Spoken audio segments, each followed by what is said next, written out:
Derivatives trading involves substantial risk of loss and is not suitable for all investors. Past performance is not necessarily indicative of future results. So stressful. When the world's on fire. Good God. I can't look at this, guys. Like, my strategy is you buy it and you hope that you got a good spot. Yeah, but we all think you're crazy. You don't fight this. No way. The markets are freaking out and you don't think that anything is wrong? Come back tomorrow and I'll lose it all. Should be fun. Good morning, everybody. It is Tuesday, 23rd. Quite a dramatic day overnight. So, to the chart. Ooh, let's show it with a footprint.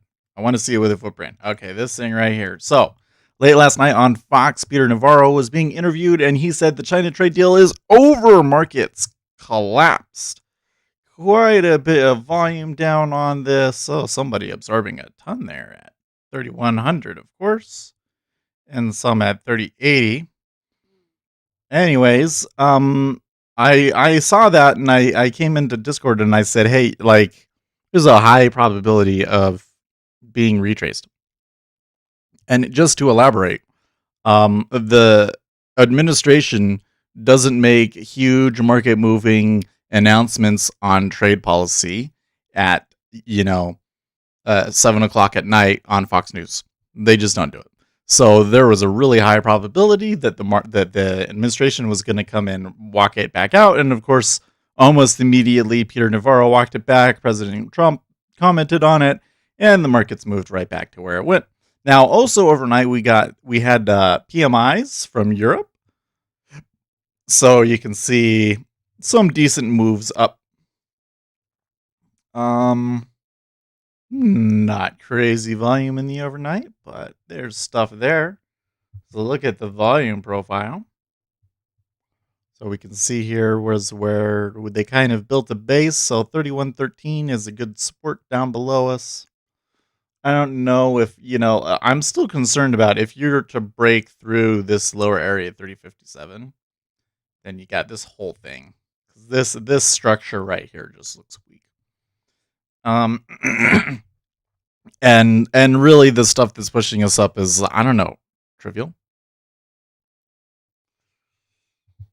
Now, interestingly enough, the Treasury, the Treasury actually moved down just a tad. They had a pretty good pop up, but there's this thing right here. It's not too great. Let's see how all the markets moved off of it too. Gold, here's oil, here's gold. Gold moved up on it, came back down, and now overnight has recovered what it had. So that's where we're at there. Let me turn on text to speech here. And already got some comments. Morning, Win. How are you? Early and on time today. Wow. I'm impressed. Maybe is she actually trading today? She have like a sim account and everything set up? She could. That would be exciting. Jay Constant, Bitcoin keeps going up. The 26th futures expire. Is that important? I think Bitcoin is way too high, but I'm wrong all the time. Well, from a valuation basis, and I've been really my indicator. The way that I would think of my indicator is like a PE ratio, right? Stocks can be really high based on their PE ratios and keep going for who knows how long, right? Well, that's basically what we're seeing in Bitcoin. But hey, they've had a pretty good move up in here yesterday. They're kind of back up to this area, 97.50. But yeah, the futures expirations on Thursdays is important, but as of late, it hasn't been like the end all be all of everything, just something that I would keep an eye on, that they like to make moves around that time. But it's really hard to predict what they'll actually do with it. So yeah. Anyways, so we have some news today. So we have not yet. However, my son is planning on playing along as I learn how to do this. Oh, okay. Well, you should download the software. Probably NinjaTrader, but NinjaTrader, or maybe you could do. Maybe you would benefit from Optimus Flow. Um. Anyways, so we got the PMIs. So the PMIs from Europe all look really positive and better than expected. Some of those manufacturing PMIs were 50, which is good. 50 is like even. It's like 0. Um, we're not getting that news until 9:45 Eastern time, but we've got the market manufacturing PMI flash. We're looking for a reading of 48 versus previous reading of 39.8. And the services PMI 46.5 versus previous reading 37.5, with a composite PMI no estimate, but the previous reading of 37. We also get new home sales today and Richmond Fed Manufacturing Index. So these are all pretty good numbers that we can trade off today. We can also just trade off of the sentiment, though. I mean, I think that that between the PMIs and the shakeout last night was, sets the market up for some decent push up. We'll do NinjaTrader, but not on this Chromebook. Yeah, you don't want to. Chromebook doesn't have enough consistent processing power, unfortunately. Yeah. Let's see here. Seattle Mayor folds on Summer of Love, moves to dismantle CHOP protest zone after killings. Let's read this one. I think that a lot of people care about this. Faced with growing pressure to crack down on occupied protest zone following the weekend shootings, Seattle's mayor said Monday that officials will move to wind down the blocks-long span of city streets taken over 2 weeks ago. As AP reports, Mayor Jenny Durkin said at a news conference that the violence was distracting from changes sought by thousands of peaceful protesters seeking to address racial inequality and police brutality. She said the city is working with the community to bring the Capitol Hill occupied protest zone to an end. The cumulative impacts of the gatherings and protests at the nighttime atmosphere and violence has led to increasingly difficult circumstances for our businesses and residents, Durkin said. Are you fucking kidding me? That makes me so mad. You sit here, you let this shit go on for 2 weeks, and then you say it's becoming increasingly difficult for our businesses and residents. Now, after 2 weeks, when people have died, you idiot. You idiot. You are responsible. You allowed this shit to go on. You're responsible. I really, really hope that you never hold office again. Man, what an idiot. The impacts have increased and the safety has decreased. All right, let's see what else. Yep, she's basically doing a full turnaround. Is there anything else here? I can't believe that that's her comment on it. Mm-mm. The rally overnight was definitely crazy, especially with those PMIs. We tend not to think about the European numbers like the European PMIs, but those are important numbers. That really sets the tone because we have our own PMIs today. And if all of the European ones were good, then what do you think is likely to happen with ours? Well, probably they're going to be good, but we don't know for sure. If they're bad, then that could be really disappointing on our side. Anthony Crudelli. Some days we get perfect setups and we lose. Other days we get one mediocre setup and it works perfectly. This is why I focus on reactions to my areas and less on the setup itself. The market doesn't know my strategy, so I let the market tell me if it respects my area. Watch reactions. I don't know if I see it that way. That sounds like a technical analysis nonsense. Um, let's see here. Has Donald Trump been tweeting? Yes, he has. Cases are going up in the US because we are testing far more than any other country and ever expanding. With smaller testing, we would show fewer cases. Yeah, of course. But who cares? That's the way that he says it is so dumb. I must just be ornery today, guys. I must just be ornery today. Um, why wouldn't you wouldn't say with smaller testing we would show fewer cases.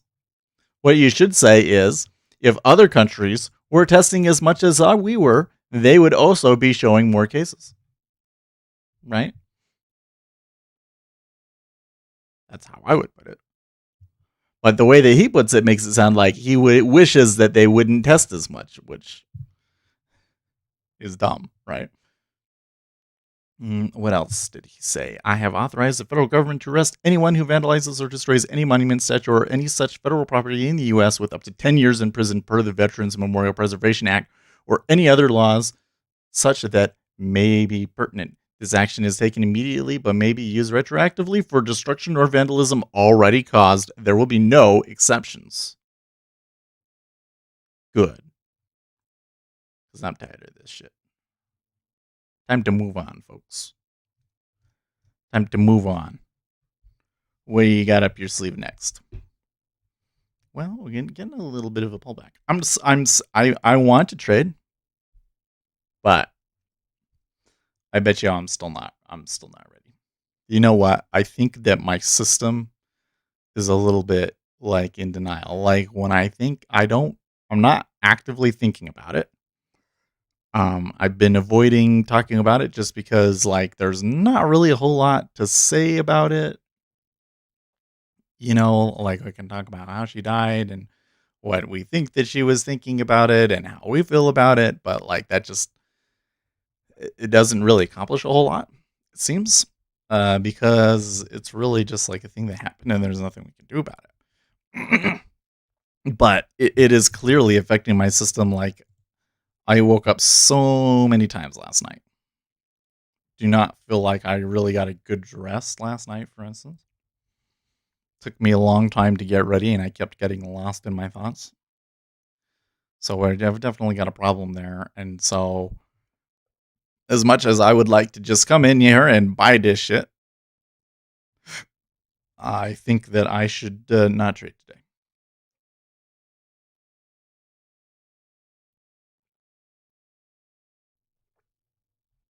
Not until after the funeral and a weekend.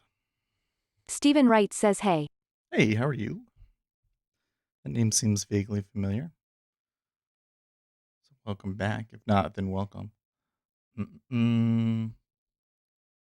Let's see here. Oh, somebody responded to my tweet when I was saying they're going to walk it back. Well, of course they're going to walk it back because Navarro, along with everyone else who works at the White House, is incompetent. Once market is down 1,000 points tomorrow, Navarro might even get fired when this is something him and Trump agreed on. No, I don't think that he intended to say it that way. I think that he got baited into saying something stupid by the interviewer. Because what he's trying to say, what he's trying to do is be hawkish on China and say, hey, China has been dishonest and we're done giving them a pass on anything. But I don't think what he meant to say was that the China trade deal is off. And I don't think he realized that that's what he like when you can just tell from the way that he's saying it that he did not expect that the market would care about what he was saying. It was totally a political appearance. So yeah, Tina Fey asked for 30 Rock blackface episodes to be pulled from NBC's streaming service. I can't believe it. I don't know. The blackface thing is just so weird to me. Like, why would anybody do that? Bullard. Keep my eye on asset bubble risks. More questions than answers around yield curve control. It has played a lot of tools in the virus. So he's speaking right now. treasuries look a little, I don't know. They seem on edge, but they're not ticking around a lot. It actually looks really quiet. Stephen Wright says you might be thinking of the comedian Stephen Wright. Anyway, thanks for your videos. I got Visual Studio hooked up for debugging now. Oh, awesome. Yeah, that can be really useful.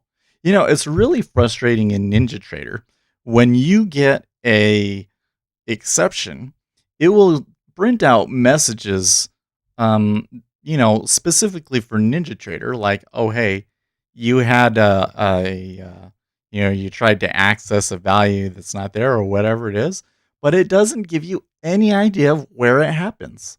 Would it be so hard to just post the line that it happened on or a stack trace? But no, so you have to go into Visual Studio.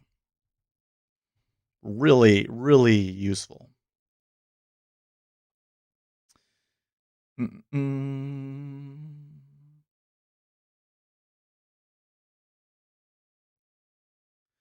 One of my Judicial Watch colleagues just received an unsolicited Michigan ballot application at an address at which they haven't lived for 10 years.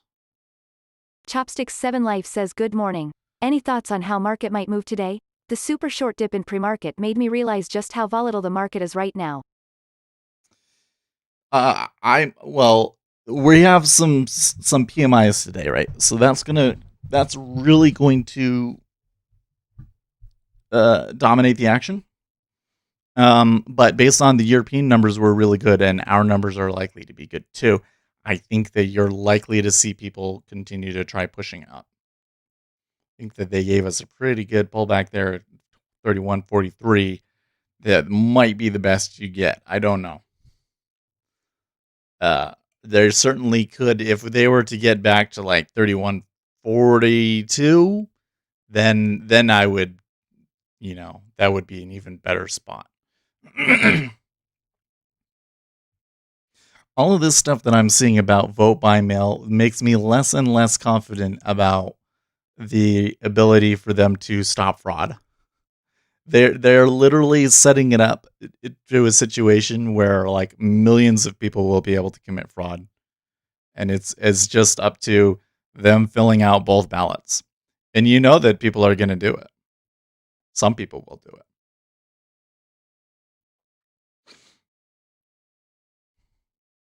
You know what? My screen is a little too bright because I left the blind open. Hold on a second.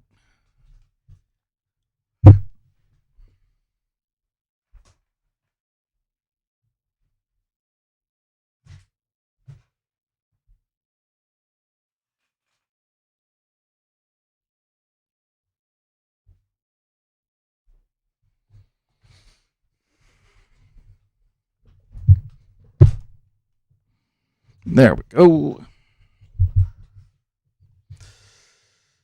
Novak Djokovic has tested positive for COVID-19. Cool story, bro. Says Reuters. Forex Live is retweeting that. Why? So I'm interesting that they care about him. Not that the market's gonna care, but oh yeah, we should point this out as well, that we do get those numbers in the 10 o'clock hour in Eastern time, and yesterday they didn't really affect the market because normally the Monday number isn't very significant, but those have been moving the markets. So something that we could see is you get the PMI as they come out, market moves up, and then later on we get the coronavirus numbers, and then we have another move up or down based off of that. Most likely down, because if the numbers are good, it seems like the market doesn't care. They only care if it's bad. And anecdotally, I'm going to call this one anecdotal, but in Utah, the lead epidemiologist has said that unless we shut things down again, that the number of cases will become critical in Utah.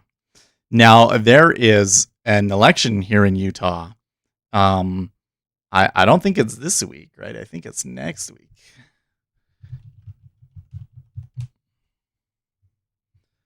Utah primary.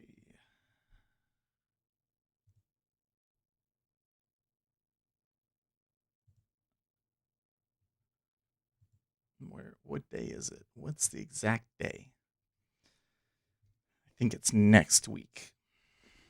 Other website's not working very well.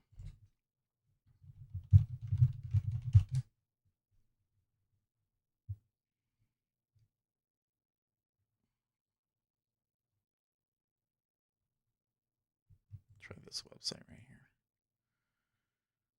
Dun dun dun dun. Well, that utah.gov is website is just now working very well.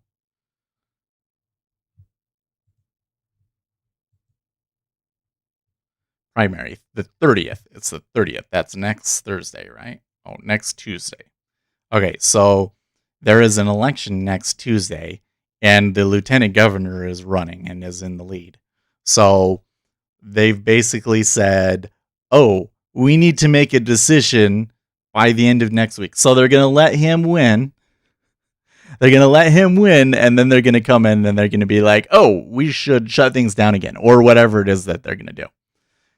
The epidemiologists want to shut the state back down. All right. I don't know if they actually will or not. So that's kind of gives you an idea of where that's going.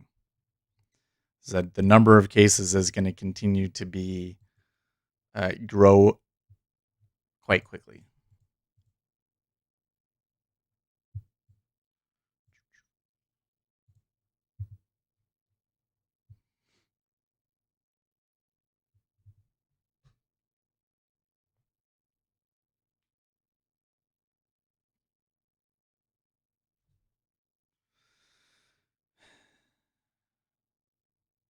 eTrader says, hey Seth.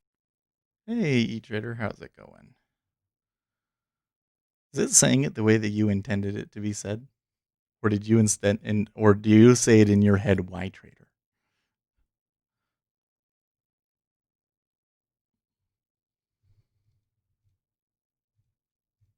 J Constance says, I just needed to make a sandwich for my son and missed it. Wait, what did we miss? Do we need to go over Bitcoin again?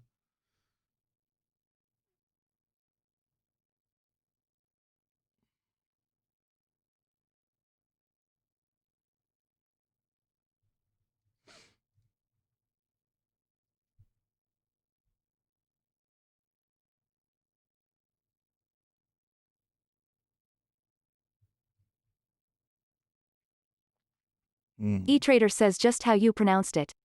Yeah, eTrader. E like it the way that they would say it. J Constance says, yeah, I am in Tether for a long time, but BTC ain't going down. Oh, really? Well, I mean, I don't know.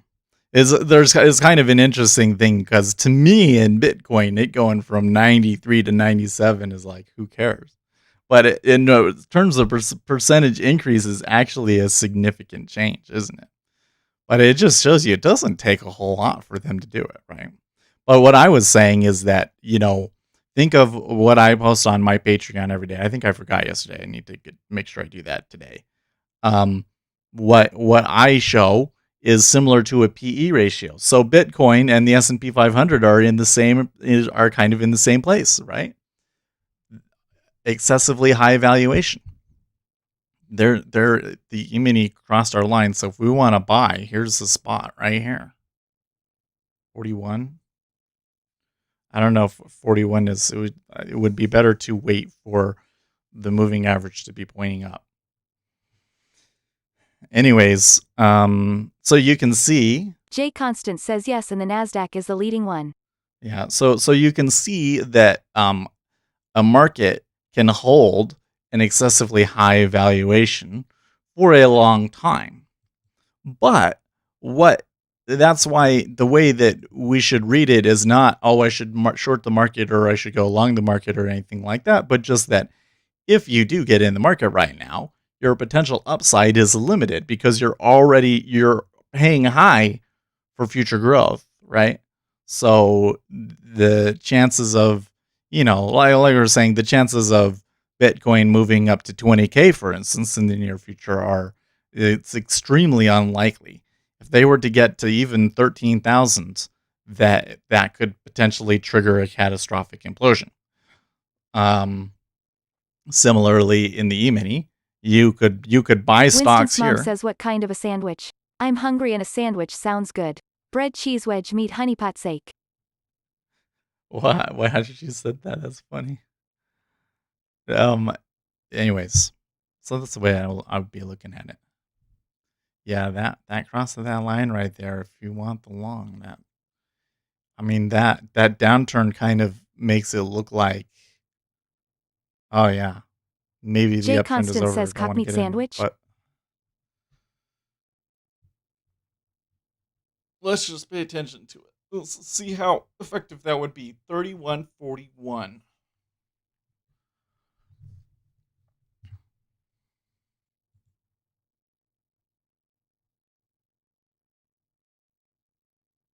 Oh, is he trying to bait them Donald Trump tweets? There will never be an autonomous zone in Washington, D.C.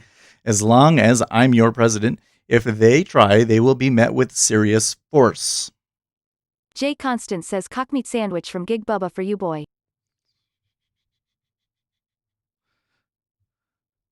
That, I don't, okay. We're going to pretend that he didn't say that. Because I don't know if that's appropriate. Winston's mom says, lol, I thought was a mustard. We will have to rethink this sandwich. Wait, what did she say when you posted that? Wait, let me read it again. Winston's mom says, what kind of a sandwich? I'm hungry and a sandwich sounds good. Bread, cheese wedge, meat, honey pot steak. Bread, cheese, which meets honey, which sake. Oh, a sock. Wait, why is this sock at the end? What? I don't get it. Help me out here, guys. I don't get it.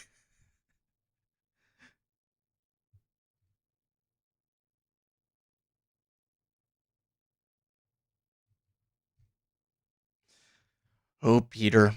Peter Navarro. I don't think that he's going to be on television for a while. I don't think that they're going to put him on television for a while. E-Trader says, Seth, where did you learn all this stuff about the market? The way you Ooh. analyze and approach the market is unique somehow from the others that I've seen. What do you think so? Okay, so want to point out we're seeing something in the JPY.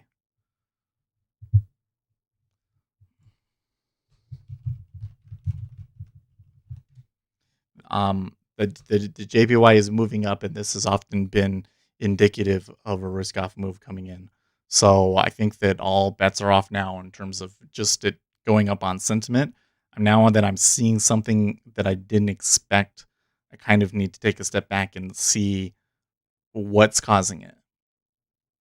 USD JPY threatens to fall to 6-week low. So where did you learn all this stuff about the market? I think that I would say that I mostly learned it just from watching the market. There's a couple of things. One thing is that I am very involved in the politics. So I just read about politics obsessively, and I watch the Winston's history mom about says, why politics is sexy robot obsessively. voice saying honey pot instead of mustard? I don't know. I guess it's a honeypot instead of mustard. Um, I used to watch CNBC obsessively. I did work for a Wall Street bank, and I picked up a lot of things from there. I wasn't a trader there. I was just in technology, but I learned a little bit about the industry from Winston's doing mom that. says honey pot. Yeah. I think that the thing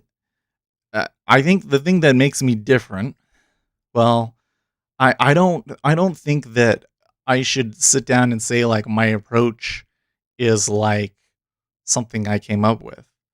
I knew from the small little bit of exposure that I had to the traders at Goldman what they cared about. So when I was coming over here and looking at education, I kind of zeroed in on certain things, and one of the things that has really, uh, um, one of the guys that I really really like is Gary Norton.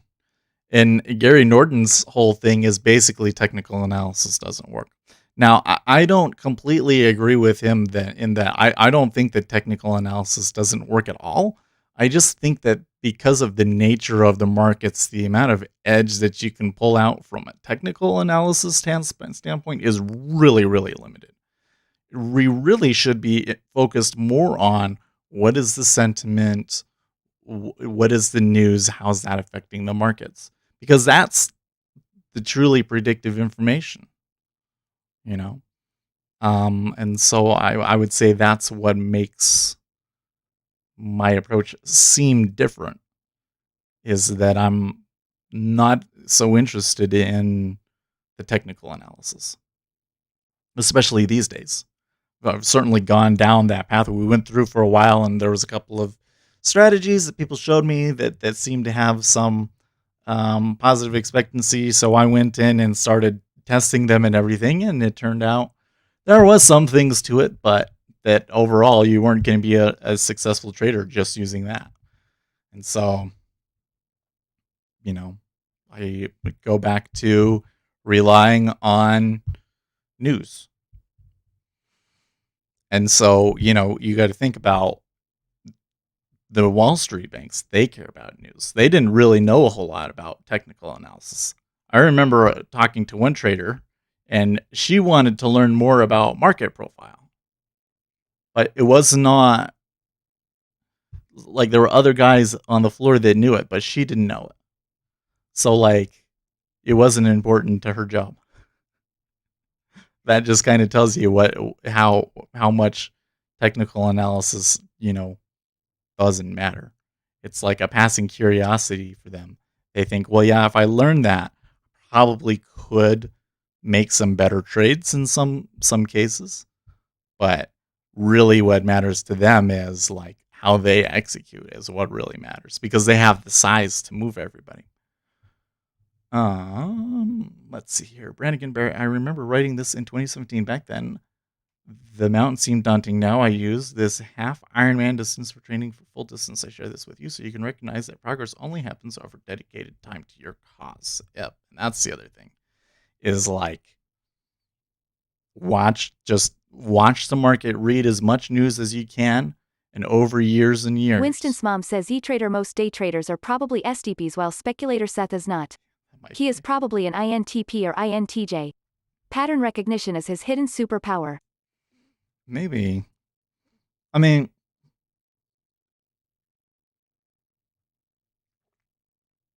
the thing that I find interesting is that I will notice patterns that affect the markets. But, I'm this is all kind of like on the fly, right? I can point out like, oh, well, they did that yesterday. Now they're doing it today, right? But if you were to go back and then say, okay, well, let's look at every time that it's happened in the past 10 years, usually it's not profitable because you're either going to get something where it's like it worked really well, but then when it doesn't work, it's just absolutely terrible, right? Or you're going to get something that kind of goes in phases, right? Certain market it works really, really well, and then in a certain other market, it doesn't work very, very well. So, for instance, one of the trades that I've shared with you guys that works well in this market, I have found, is the outside bar. If you get an outside bar, and it's an outside bar, and the market resolves down, and then a couple, 20 Sunday minutes Driver later, says hello. I bought some hey, new how are you? headphones. Audio Technica at M50X. Oh, those aren't bad. Those aren't bad at all. Yeah, but you have an outside bar, it resolves down, and then it comes back 20 to 40 minutes later. You can buy the break of that upside bar, and that's usually them buying the dip. Winston's mom says trading futures live stream, the 23rd of June 2021 watching now, started streaming 34 minutes ago 40 share save please hit like. Thanks. What's Brett talking about here?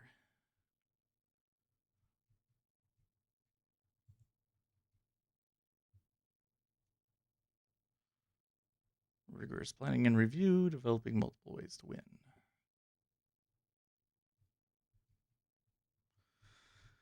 One thing, so I've been reading Gary Norton's book. He has a book out. Somebody posted the link to it. Actually, I'll post it to you guys here in Discord as well.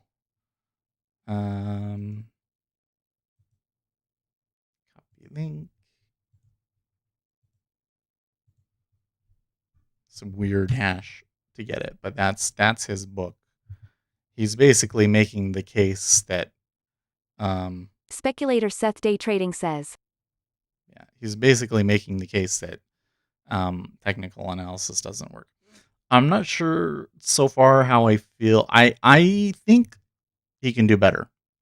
I want to share with him a couple of things. I have my own video, and then I'm going to share it with him and a couple of other thoughts. One of the things that I think you have to start off with is that you have to define technical analysis. But I digress. One of the things that he was talking about in it was that the people would review and they would say, okay, well, I was looking for this and the pattern actually ended up being this, and that was their review. And he had, a very good way of pointing out that doesn't work, because how would you know ahead of time that that was the pattern that you were supposed to be looking for? If you can come down and you can say, okay, here's a rule. When this situation is going on, you look for this pattern, not that pattern. And then you could go back and back test it historically. And then we could see, at the very least, if it's effective in the past. And then maybe it will continue to be effective in the future. I don't know. But it always kind of comes back to me to like, why does it do what it does? There's a lot of the things in technical analysis, there's no reason for it to do that, other than that the technical analysis says that it should. Let's see here. There is no one all to be all on technical analysis. It's an actual encyclopedia of it from A to Z. No one book is going to give anyone the comprehensive guidance. Do not read one book on history and get all the information in one book. Obviously not. John 3 says, Sam, just read it first. Because he's based. He does. The book goes through and points out a lot of fallacies that people use. But I haven't gotten all the way through it. He hasn't, because you can still go in and you can still say, okay, yes, but it is possible that you can come in and you can do something really rigorous and really specific, and it's programmed and it's back tested effectively on multiple time periods, and it has consistency in the statistics of it, and have something that ends up staying consistent in the future. Is it possible? My contention is that that's not possible. My contention is that the market will eliminate it.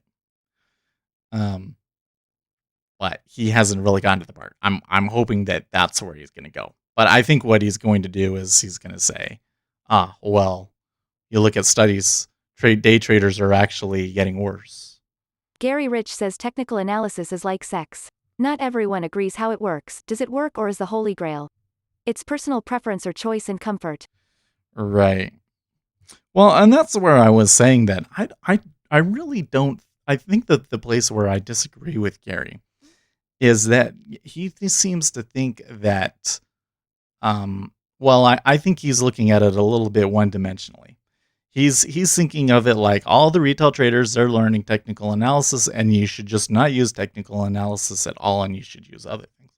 My take on it is that you should use technical analysis, but that your primary tool should be fundamentals. Mom says, interesting. Thanks, I will go Googling the book. Yeah, I gave you the link just there, so you can go and read that. My take is that you should rely on the fundamentals first for the basis of your trade, and then you can use technical analysis to refine the trade. Right now that you have an underlying framework, then you can use technical analysis to do things like say, I don't want to get in it until I have a little bit of momentum on my side, and I don't want to do it until the stochastics tell me that I'm getting a good price. That sort of Dan thing. H says to me, technical analysis is crowd psychology. If a certain number of people watch a level, then Sure. it might be significant. And this was something that, yeah, hold on a second. Let me finish this and then I'll look at what Gary sent me. Gary Rich says, Seth, I sent you something. Yeah. This is something that always bothered me was it was like, okay, so if it's crowd psychology, then you have to get into it first. And how do you know that the thing is going to happen and that the crowd is actually going to react to it and so on and so forth? And the conclusion that I have come to is that you just don't want to be a part of the crowd. And if the crowd is doing all of that stuff based on that you should just ignore it. My take is you want to be the trader. You want to be the one that everybody else is following. So be the guy with the fundamentals that really understands the market and is fast. And I think that you can do it. It's hard. You're not going to do it all the time. But for instance, last night we did it. Last night, Peter Navarro came out and said this thing about the China trade deal. And I immediately said to you guys, hey, the administration does not make this kind of announcement at nighttime on Fox News. He was speaking out of turn and they're going to walk it back. And the algorithms are just trading the headline and it's going to move back, right? That had nothing to do with anything that I saw anybody else doing. Now, and if I take that one, I don't trade at night, but if I take that one, I'm going to make sure that I'm getting a good price. And I can use technicals to help me do that. Help me get a place that's less likely to get tested. Okay? But the basis of the trade is that he's going to walk it back. And we were right. That wasn't following the crowd. The crowd came after us. And that's the way that I think you want to do it. Okay, what did he send me here? Oh, cool. He gave me a book to read. I will read that. I will add it to the list. I really wanted to read all of Gary's book yesterday, but where did I get to? Well, I was reading on my phone, so I need to scroll forward here on this one.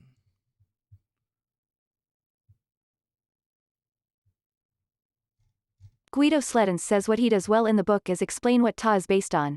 Most people have no idea and most people use TA for a shortcut because they don't think for themselves. Yeah. It's a good read. Well, yeah. There's, one of the things that he talks about that I thought was interesting was he talks about... Gary Rich says it's a whole lot of books in that file. Oh, is it a bunch of stuff in that file? E-Trader says so basically I'm screwed. Oh, no, it did. Anyways, he talks about that when he started at the bank, he was taught by a well-known technical analysis. E-Trader says fundamentals are very difficult. Gary Rich says open it. I have to look at it later because I don't know how kosher that is. So I'll have to look at it off screen, what you sent me off stream and see what it is. Anyways, where was I going with that? Oh yeah, he was talking about the Gary Norton book. He was taught by a prominent technical analyst that worked for that bank, and some of the things that people say. So like, there's this whole question about, is it a self-fulfilling prophecy? Like, does the reason technical analysis work is because a bunch of other people are doing it as well? And the guy that he was learning from was very adamant that it was not, that was not the case. That the reason that it worked was because that was just the market's tendency or pattern, and that they can't help it, sort of a thing. But I think the reality of it is that people look for patterns, and then when they see the patterns, they try and trade them. And so any pattern that you see, there's a probability that the market is going to kind of catch on to it. Okay, so we wanted to be at 41. They're kind of pushing us a little bit, but let's say I think that they actually might stop us out. So it would have to be 39, right? So far, though, 707, it's been too long, so I don't know if it was really a good trade. probably in this situation, especially with the PMIs coming after the open, it's probably better to wait for the open and hope that they sell on the open and buy it then. But my read's going to be off this week, so let's don't take anything that I say about that as gospel truth. All right. Anyways, but if it's a self-fulfilling prophecy, then you're going to get a bunch of people are going to take it, and then a lot of people are going to lose money on the trade because they're going to be late, right? And then it stops working, and then you go into what the next pattern is, right? I would think if I was doing algorithmic trading, I think that I would be trying to play the meta, which is to say, like, I want to get a nice processor. Here's what I want to do. I want to get like a Threadripper, build a Threadripper machine. When the NinjaTrader backtester is a little bit better. Right now, the algorithms that it generates aren't very good. But the NinjaTrader backtester gets a little bit better. And then what I would do is I would run it overnight, like every night, on a data set, like going through all of the built-in indicators. Maybe do two. One, all of the built-in indicators, and one, all of the advanced indicators that are available online. And then see which ones are the most effective. And then watch fundamentals and look for an area where you get one of those setups that looks really good, but is contrary to the fundamentals, and trade against it. That's what I think I would be trying to do, is trying to snipe the meta. Look at, based on what was the most popular, what the naive backtester is going to try and trade, and then trade against them when the fundamentals are in my favor. That's how I think I would play it. So you just got to remember, and I don't know if Gary is going to go into this, and this is the part that I want to add, is it's not, because Gary's point is technical analysis doesn't work, and here's kind of some of their thoughts and proofs about how their thoughts are wrong. But I want to get into, there are fundamental things about the market that makes trading just off of technicals, impossible to become successful with. Essentially, the nature of the market is that you can't make that kind of a prediction. It's a fractal function. So if it's a fractal function, that by its very definition means that you're going to see a lot of patterns that are basically impossible to predict with real surety without going through the calculation. So it's going to make you think that you know what's going to come up next, but you're never actually going to get it right. But then the other thing that's important about a fractal function is that the initial input matters a great deal. And that's the fundamental picture. So that's what you really want to look at, is look at the fundamental picture. And then based on the fundamental picture, you get an okay idea of what it's actually going to look like in the market. And then when you see that happening, then you can take the trade. That's my approach. Let's see here.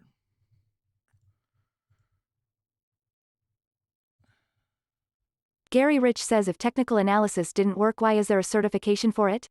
It's the same debate, chicken or egg first. Waste of time and drain of brain cells. Because you can get people to pay for a certification and make money off of giving people a certification. Yeah. That's actually one of the things that Gary does a good job of going through, is he does a good job of explaining why it's popular even if it doesn't work.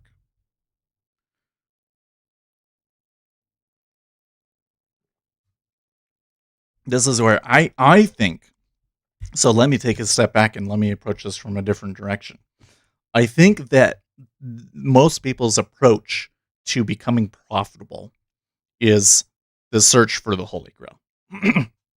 There's the idea that there is a grail out there, some strategy or setup that is consistent in all markets, and that sure, it will have some drawdowns and everything, but if you just stick and continue doing that one setup, that you will have a long-term positive expectancy.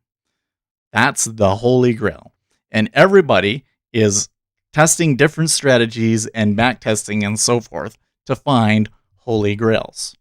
Now, some people that are a little bit more advanced, I think I would have put myself in this category a year ago, would say, well, you're not going to get one. Says it's called buy and hold law. Oh, there you go. You're not going to get one that works all the time. They're going to go through cycles.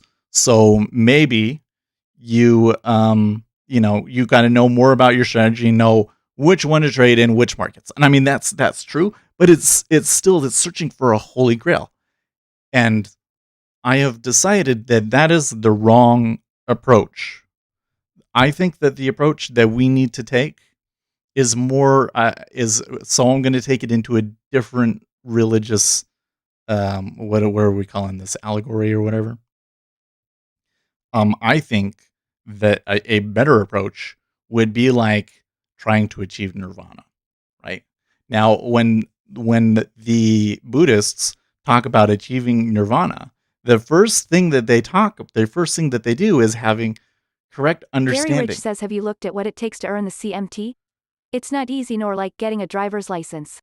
The CMT, that is a certified, I'm not familiar with it.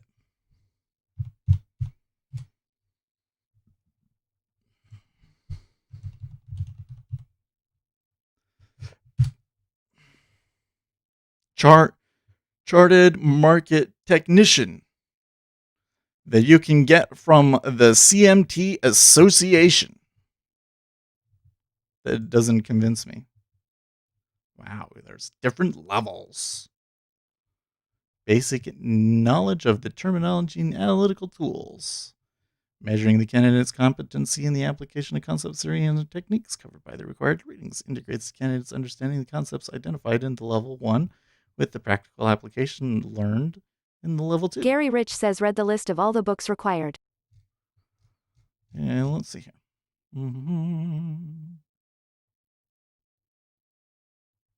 Well, let's just click on level 1. Curriculum. We'll use the 2020 edition of the CMT. RJ Wheel says it's harder. I took the course. Published by Wiley in partnership with the CMT Association. Gary Rich says I have all of them but 2. Oh, really? Purchase curriculum from efficientlearning.com. Get the full package. It includes the official CMT curriculum. Save 20% on all CMT. And here's the level 1, level 2 curriculum. Let's just see for the curriculum and then for the course, okay? So for the whole course, it is $676. And just to get the curriculum itself, it is $220. Okay, so tell me, what does that prove anything other than that you can sell people stuff? Right? Now, if you were to tell me, well, in order to do X thing at Goldman Sachs, then you need to have passed this certification, then maybe I would be like, oh, well, maybe it actually is a thing. But my experience, but I was in Salt Lake, so I didn't know a ton of people on the floor or anything like that. But I spent a lot of time at the firm trying to find what people were looking at from technicals. And there was one guy that he had created his own list. One guy in derivatives that had posted technical analysis, and he was posting DeMarc levels, really. He was doing the DeMarc countdown sort of a thing. And it was just this thing that was his own interest. And he had created a list, and people at the firm watched it. But that was it. That was like all the technical analysis that I could find there. And I thought that I just wasn't seeing things, or, I thought, well, I can't see. I don't know what I don't know. But I'm now starting to realize that for the traders there, that technical analysis didn't really matter. That they were more interested in, okay, if I pull my orders here and then sell and do this thing, then the market is likely to react this way. And that was what mattered to them. Right? But no, I think that you can certainly pull useful statistical information out of the market. Just like, as an example, the super smoother. The super smoother is great. Oh my gosh, this super smoother does such an effective job.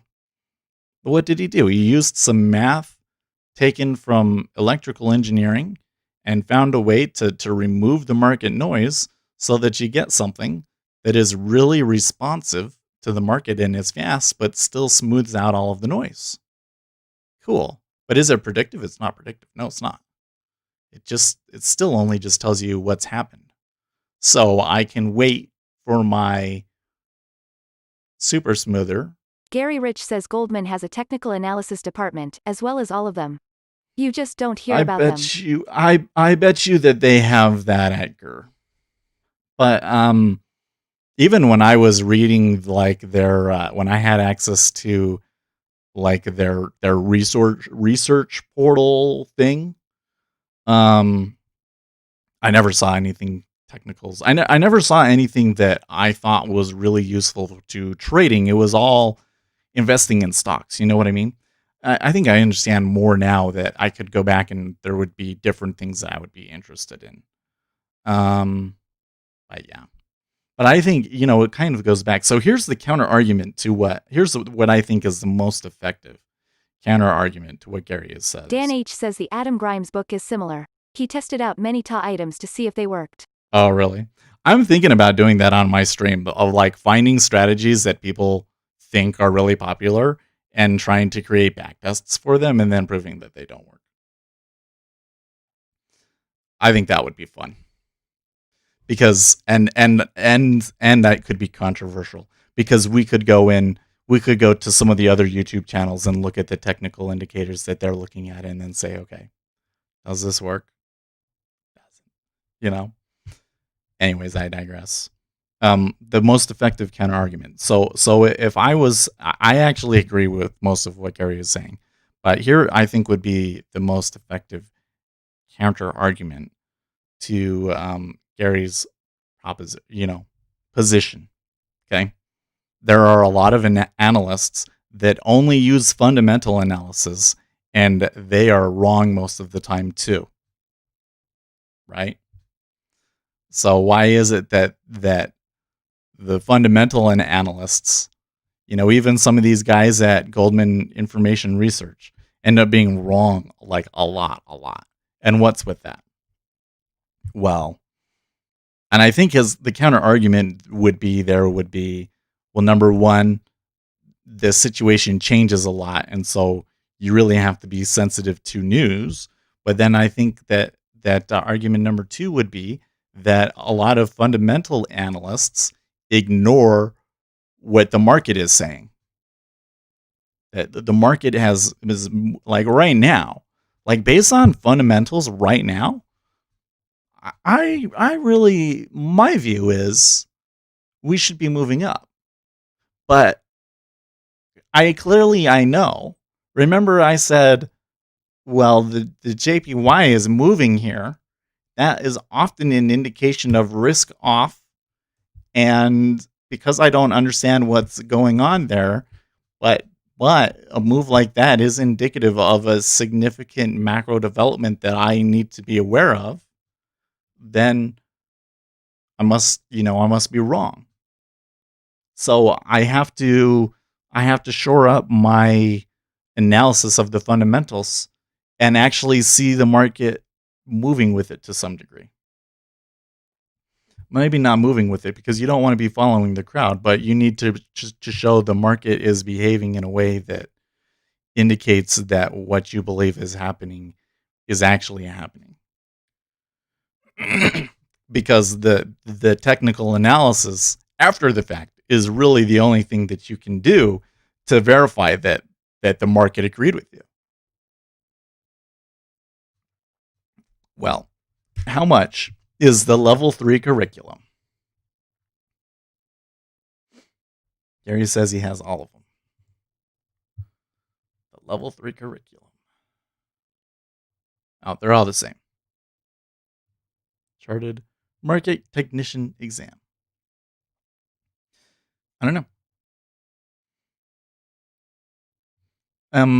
I think there's another thing here. Is that, like I said, I don't believe that technical analysis cannot work. Well, I do and I don't. Right? I keep saying that if you really get something that the market is going to arbitrage it away, right?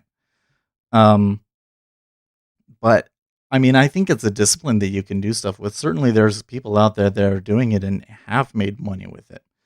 But I think more to the point, I think that if you're a retail trader, the data and the statistics that we have say that you're not going to be successful using that.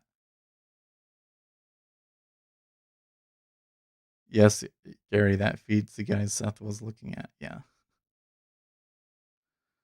Says RJ.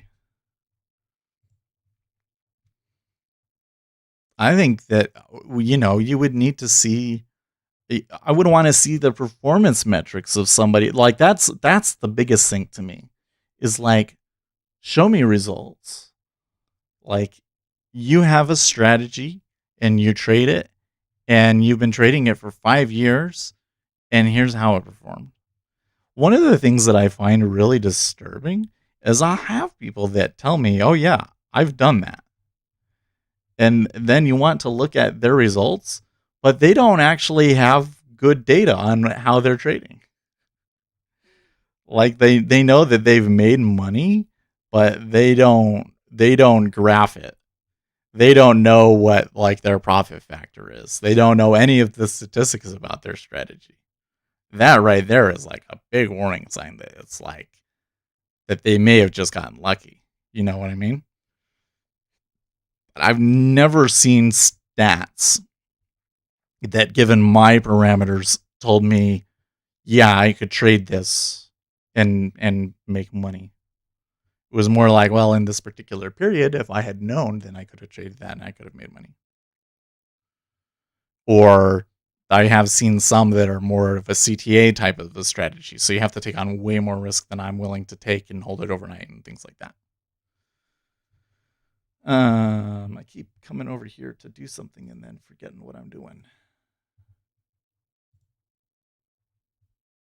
Cool.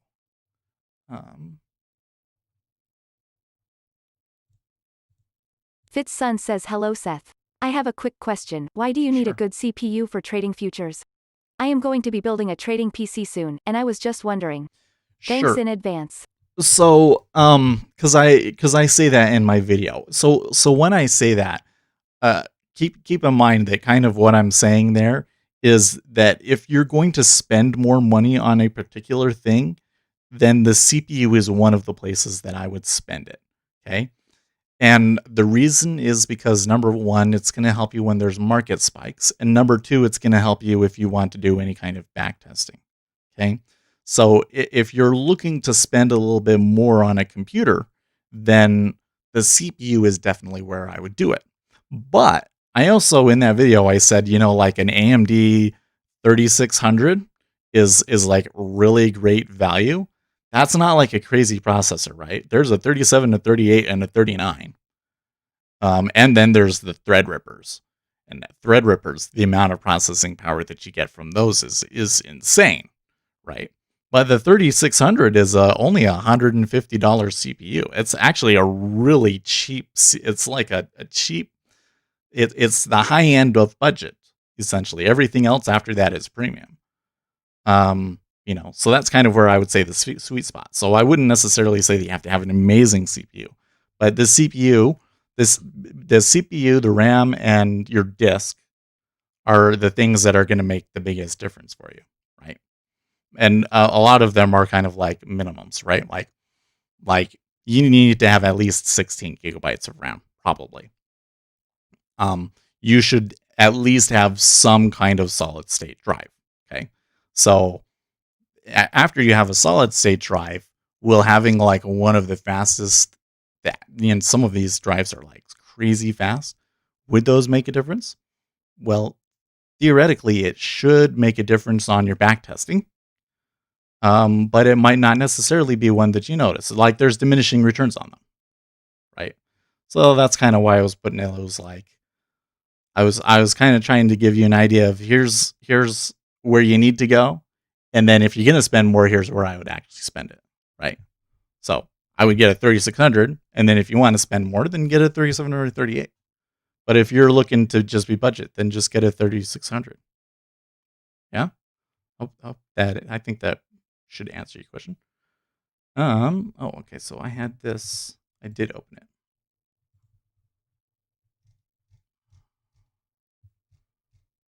Mm.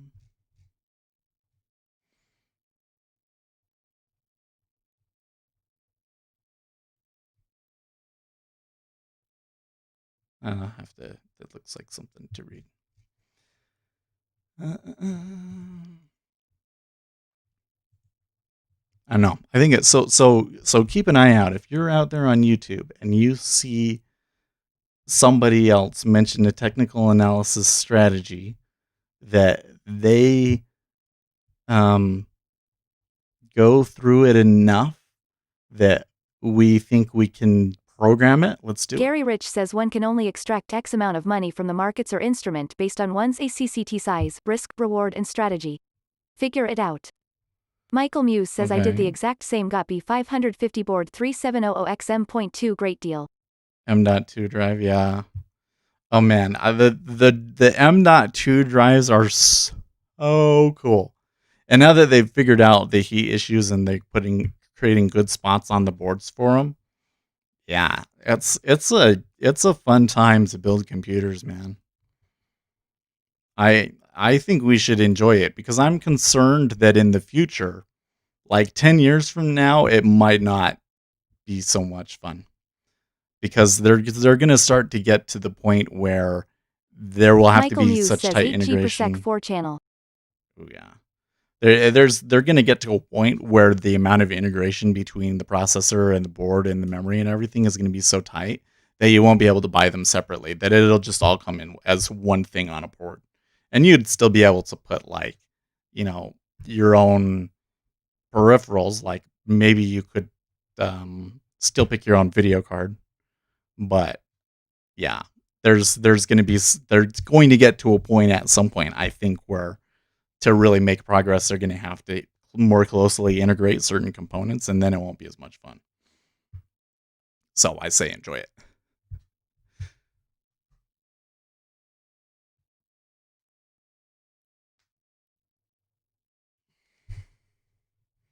Oh yeah, over here I was trying to figure out how far.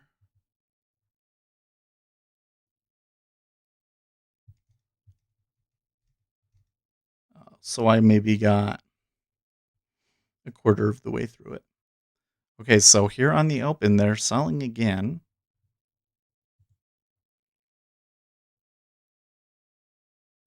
We're prepared to do whatever we can to build a bridge to health, says Feds Daily.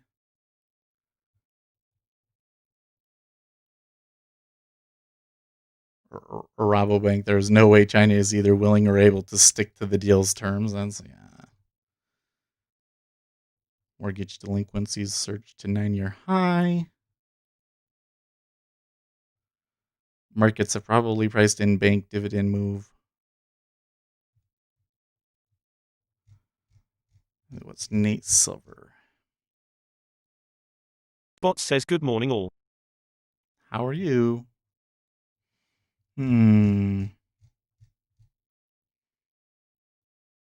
Well, I still think it's a buy, but like I said, I'm not going to take a trade.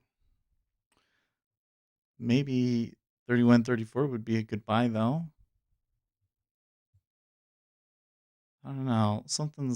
I have to say, I really want to buy 31.34, but what's going on with the Winston's mom Japanese yen says and bots good everything? morning. We got to figure out what's going on first. And this isn't the first, because the last time that we saw a move like this, it wasn't good.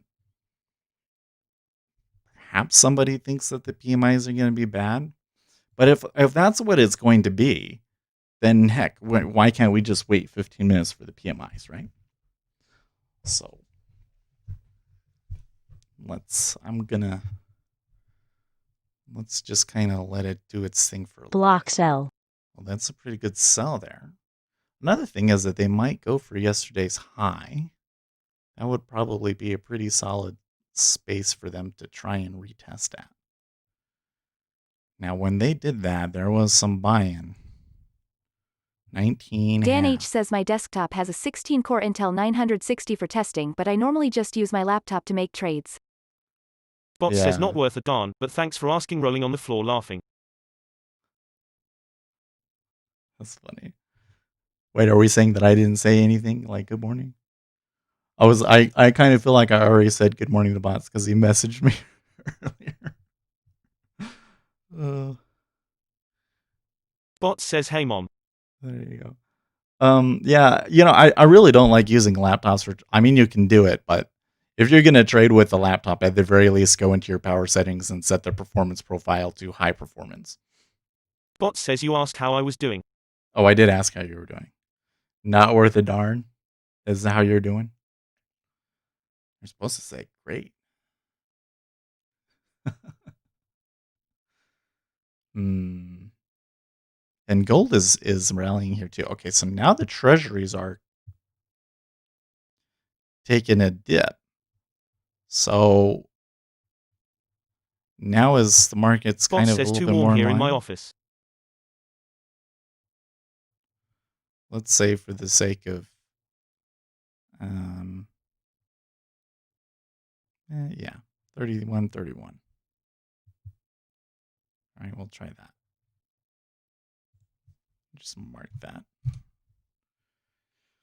What's with these treasuries getting killed here?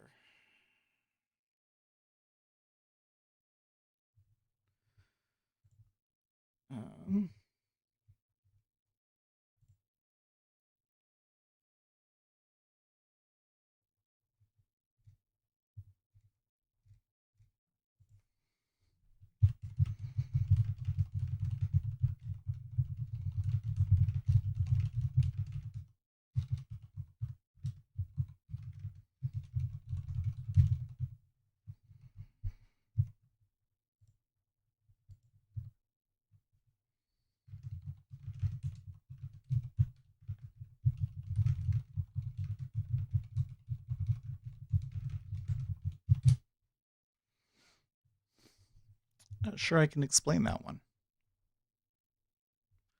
The dollar is getting hit.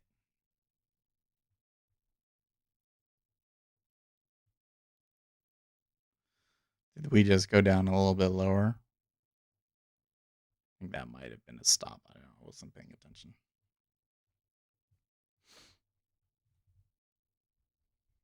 Gary Rich says LMAO, I have a psycho squirrel on my door. Must be BLM protesting squirrel. It's nuts. Oh, be careful with those. They're probably diseased. I've seen squirrels like that. They like roll around on the floor. Yeah, it's sick.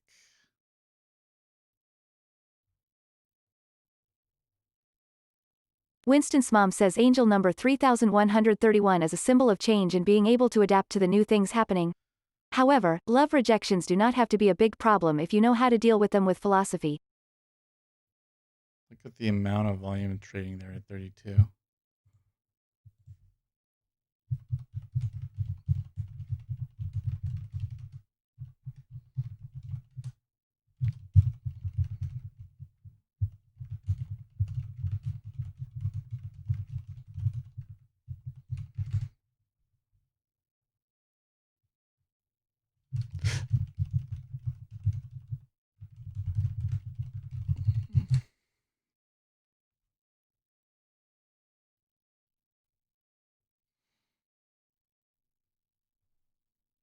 So normally when I see dollar weakness, the US stock market really moves up.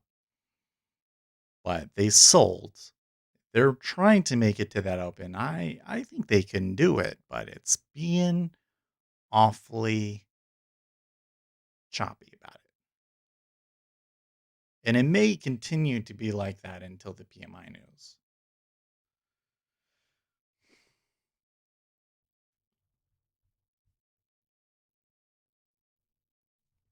Bot says ZB has full TFC to the downside this morning with price trading below the opens of the month, week and day.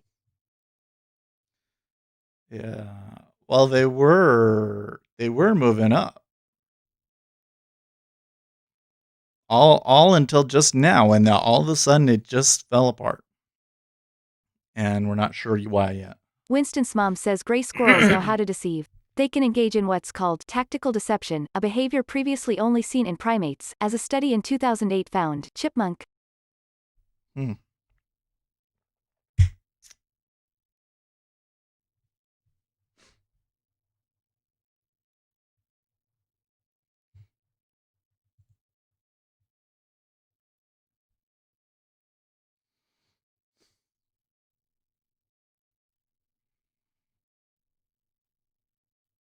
It's really curious that the treasury is sold off there.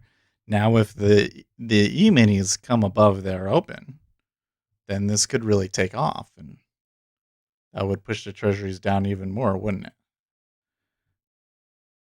Gary Rich says he is trying to break in my door and roof. Time to send the border collie. Winston's mom says in 1807, the Ohio General Assembly demanded that citizens not just pay their regular taxes, but add a few squirrel carcasses on top. What? Winston's mom says according to the Ohio History Connection, taxpayers had to submit a minimum of 10 squirrel scalps to the town clerk each year. This stuff must be related Winston's mom to says Fed Tennessee Speaker. had similar laws, though that state would let people pay in dead crows if they couldn't rustle up enough squirrels.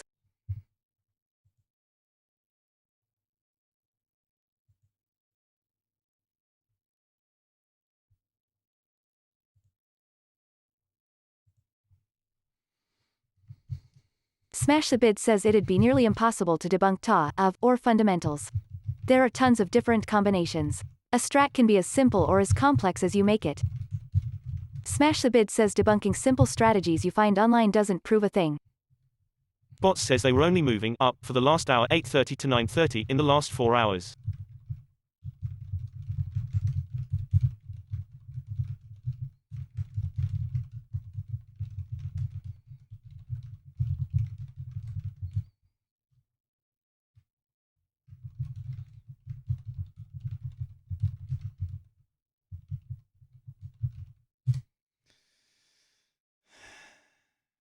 Oh my gosh. Yeah, so somebody was just asking, are you allowed to post screenshots? And we hadn't given them a blue name, and I haven't been giving people blue names as quickly in Discord lately because a lot of people were trying to infiltrate. Oh, look at that. The 31, I think that we would have been okay with our typical stop.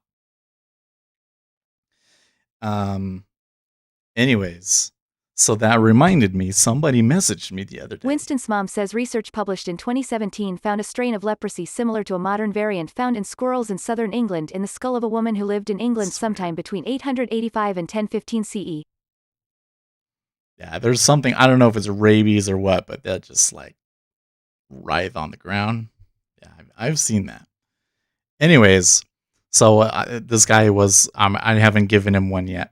And I was just thinking there was somebody had come in that I'd never seen before, and he messaged me and he was just like, just that's me again, just letting you know if you need anybody to help you moderate, then I'm totally willing to do it. And I'm sitting here like, yeah, no.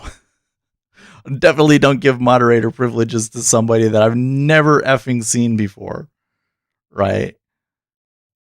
There's only a few people that actually have real moderator privileges. And they don't get listed on the thing so that they don't get harassed or targeted, and all they ever do is just deal with spam, and I'm primarily responsible for the moderation, and my intention is to keep it that way as long as I can, because we're a small community. We don't need to have a ton of people. And yeah, it's just like I laughed out loud. I laughed out loud when I saw it. Winston's mom says the scientists suggest that the leprosy may have arrived along with Viking squirrel pelts. Winston's mom says Gary Rich keep border collie at a distance.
Brannigan Barrett saying gold is about $20 too high given the yields.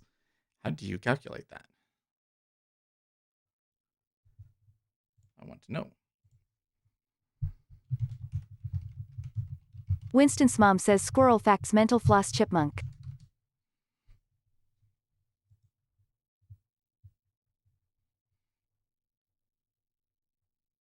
I want to know how Brannigan calculates that because that would be something I'm interested in.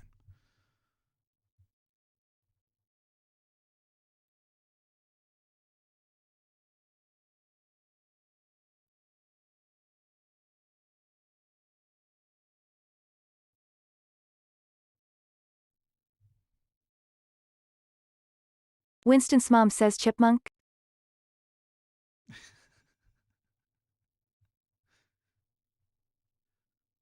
Anyway, Zero Hedge tweeted the Fed's Dally saying we may need to do more if the virus resurges, and Zero Hedge's translation of that is the virus will resurge, or that they expect it to. Okay, 5 seconds. Okay, so a little bit of selling off of the initial. Market manufacturing PMI, 49.6 versus expected 48, better than expected. The composite PMI is 46.8 versus 37, which is quite a bit better than expected. I haven't gotten the services PMI yet.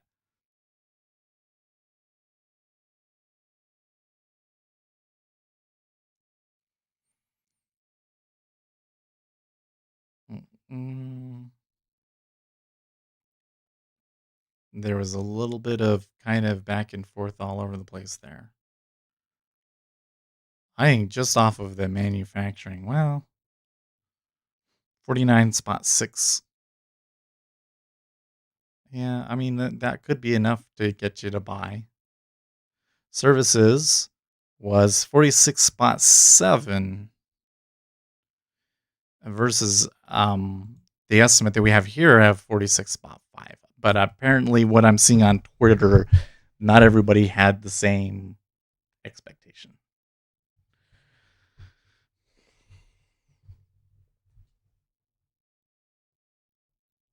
Oh, there we go. 46.7 versus 46.5. So the services was either way, the services was close to in line. So that means that we can continue to move up. We're getting a good recovery so far. One of the issues, well, not one of the issues, but I think that a lot of that sell ahead of the open might have been profit taking.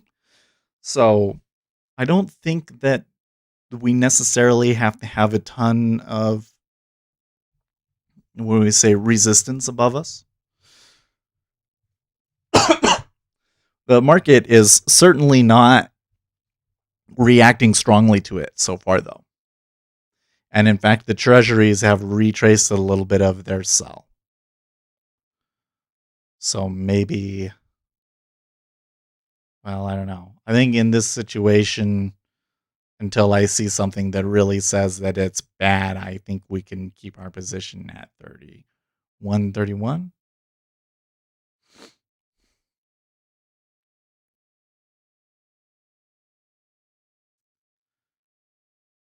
Michael Muse says explain your bottom right chart please. Is it the future versus cash divergence and what it is measuring, or what are you looking for? If you could.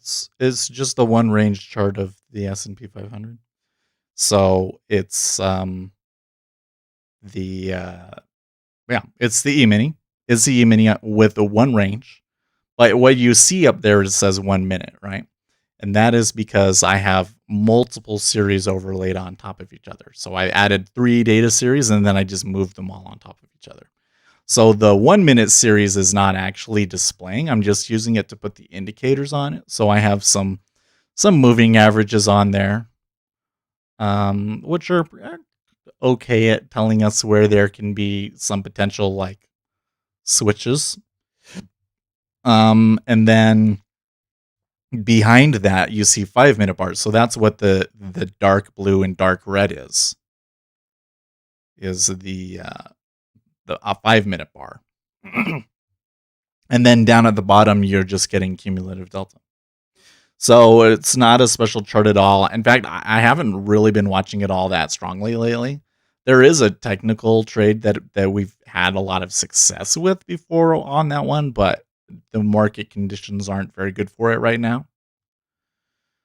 Mostly though, the chart is there because it looks cool. People ask me about it all the time.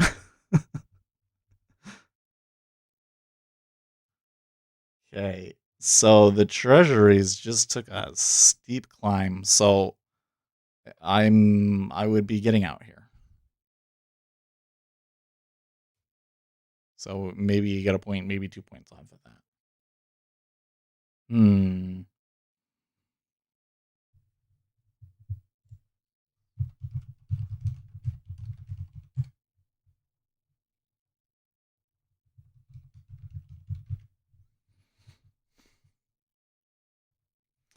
White House admits that President Donald Trump was involved in the removal of Attorney Geoffrey Berman after Trump had claimed that he was not involved in the process this weekend, says CNN Politics. Okay. I don't know if if that's really a big deal or not, but the media seems to continue to be interested in that, even though I don't think that regular people are. Hmm.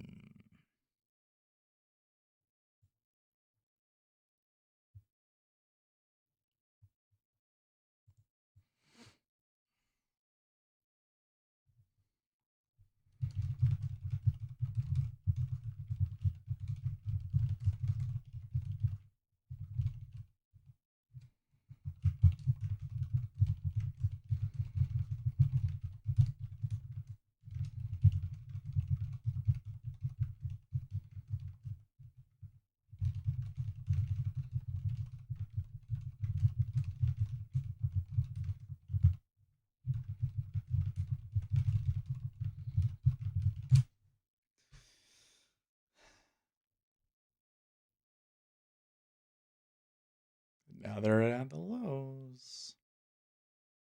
Now, Zero Hedges tweet is U.S. PMIs disappoint with labor weakness continuing.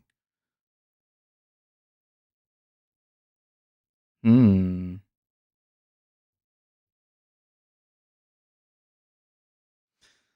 Something's up. And I wonder if there's maybe some news that lurking out there that we're not aware of yet. Because I'm seeing some risk off correlation across multiple instruments that doesn't really come into the e-minis until just then, and the treasuries are unusually volatile.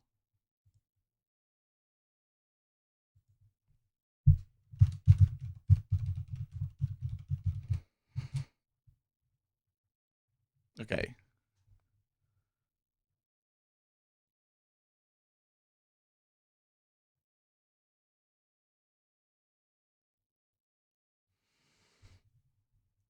Okay. If you assume yield was the only thing that moves the price of gold, you could simply compare a 1 basis point move in the 10-year treasuries equates to a dollar move in gold. Obviously, there are more factors in gold, but this you build into a model. But this entire gold move is being driven by dollars. Makes perfect sense.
Like, thank you very much, Brannigan.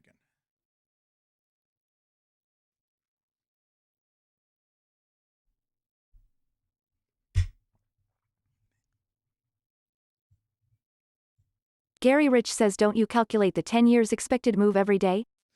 I haven't been using the volatility VIX. I haven't been looking at it very much, but that's mostly because I don't know. I haven't been expecting the treasuries to move a whole lot.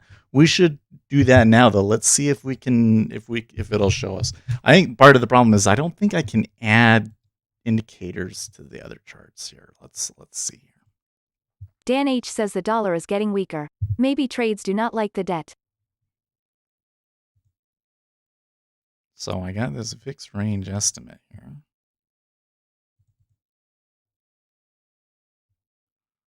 Oh, I already did it.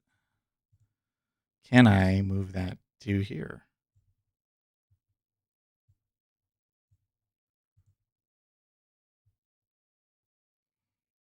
I don't think I can. Move to existing pane below. Aha! Da, da, da, I can. Okay. So now we have to go in here and what was it?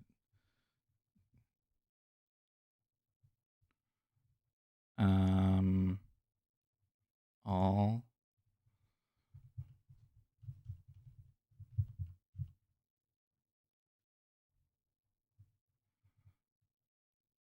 it was like TY VIX or something like that, right?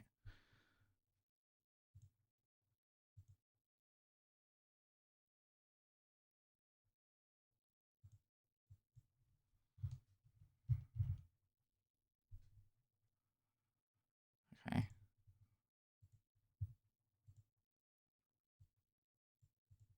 CBOE TY VIX.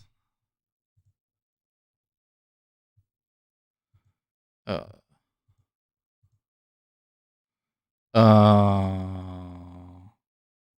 it's still doing it based off of the E-mini though. Oh, that sucks. So that's why I don't have it. Because I can only do one of them at a time.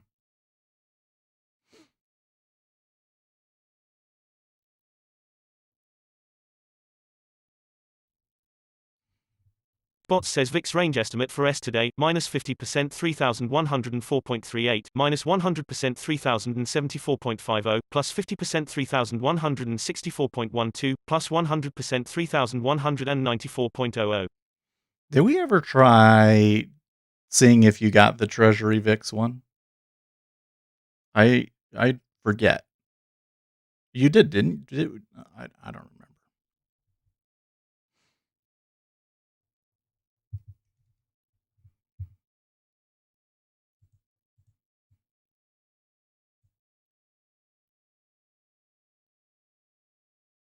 Bot says I do get it, yes. Oh, you do get it. I wonder if I go through CQ. Yeah. Well, I have to just change it and see. So, can you do the calculation on the 10-year Treasury? Did we set the indicator up so you can change it? I think we did.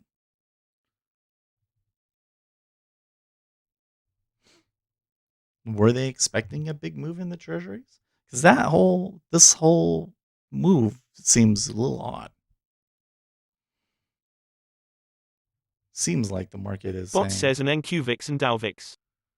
Gary Rich says, write a Yeah. separate indicator for TIVIX. Well, what we did is we made the indicator so that you can just change the index that you're using to make the calculation on.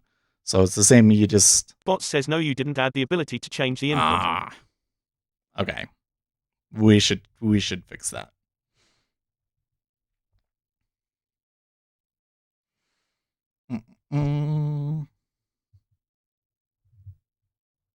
Where are we? Pretty sure that we have the same version of it, right?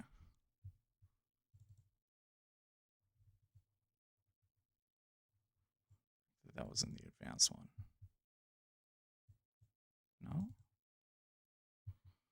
Gary Rich says just use the close or the open of these VIX things. It's not that complicated. Yeah. Bot says you talked about it but never added it to your Trello list. Oh.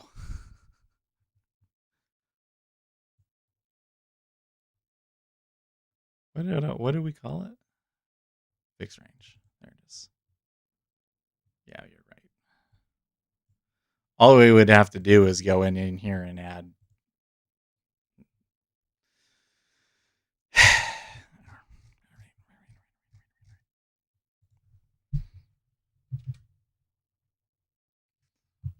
Public string index.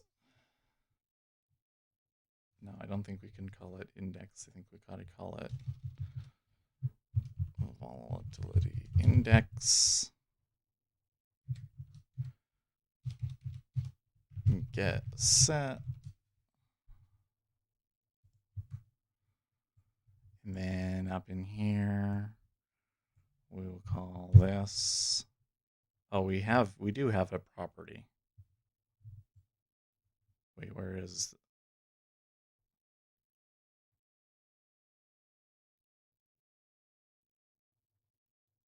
Oh. Oh.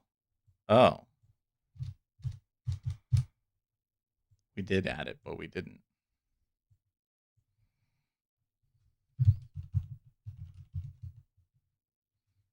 Copy paste it.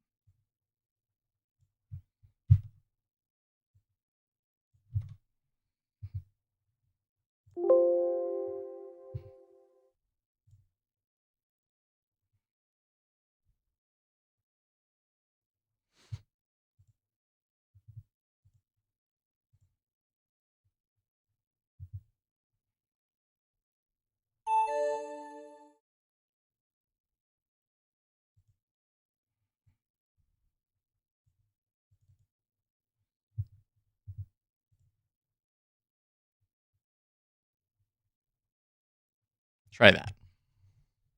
Should be able to change it. They're getting hit pretty hard. So this was a good example of where I think you need to use both, right? Like we had a fundamental setup and things were going okay, but then it started to fall apart. So as soon as it started to fall apart and we're saying, well, this isn't reacting the way that it should given the fundamental backdrop, especially when we started looking at the correlations, then we'd just bail on it. Or well, I don't think that I would reverse. Maybe we could reverse at this point, but I still am not 100% sure. Okay, so there was a Richmond Fed manufacturing index, and we got a reading of 0. Wait, what?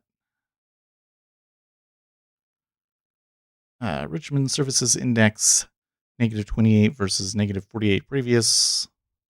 New home sales 676K versus 223K.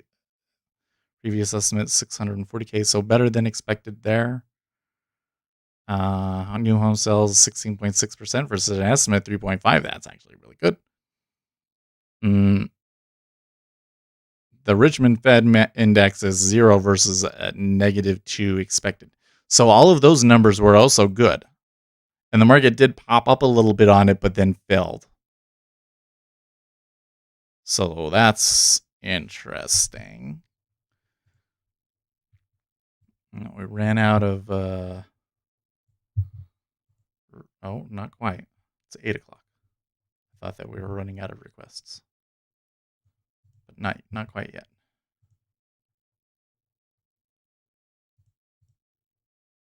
Not quite yet.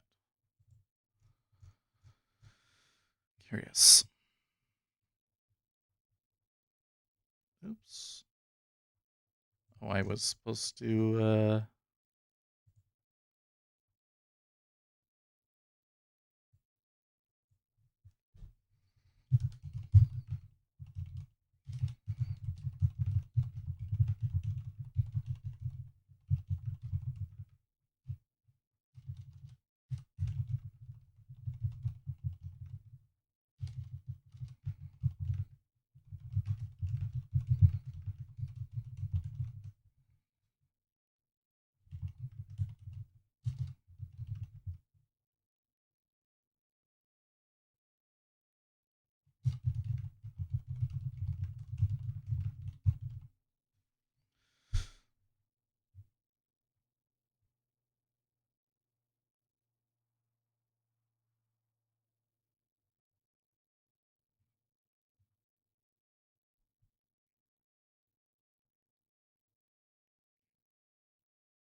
So this is interesting. So Brannigan Barrett is saying that you can look at a 1 basis point move in the treasury and use that to like, calculate a correlation to gold, which would be a similar thing to what we're doing with the range.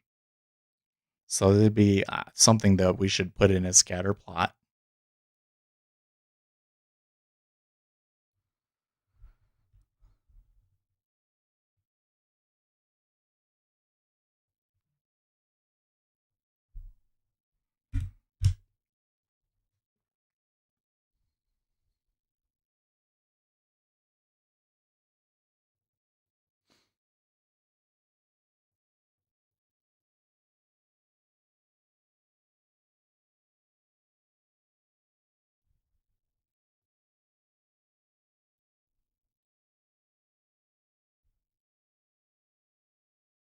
Okay. So they are now pushing down. They're still not to yesterday's high. So I'm not yet um from a technical standpoint, I don't think that we can be like, "Oh yeah, like it's falling apart." Cuz right now this just looks like a gap fill. But the way that it's moving and when it goes seems to have a bit of drama behind it, don't you think?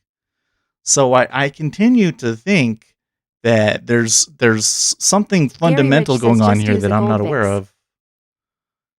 Yeah, well, Gold VIX would be good too. I was just Brannigan Barrett was saying that there is some correlation between gold and treasury yields. So I don't think that he's saying that's how much it should move.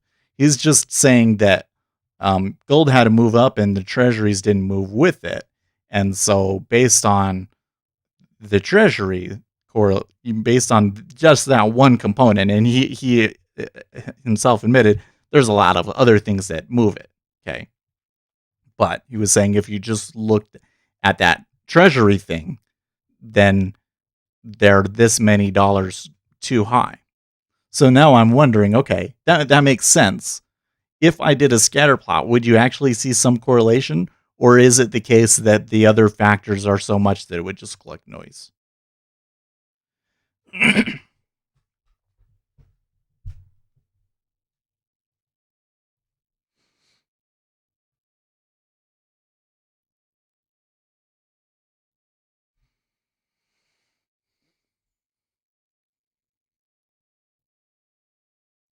There's definitely something going on that I'm like, I don't know what's going on.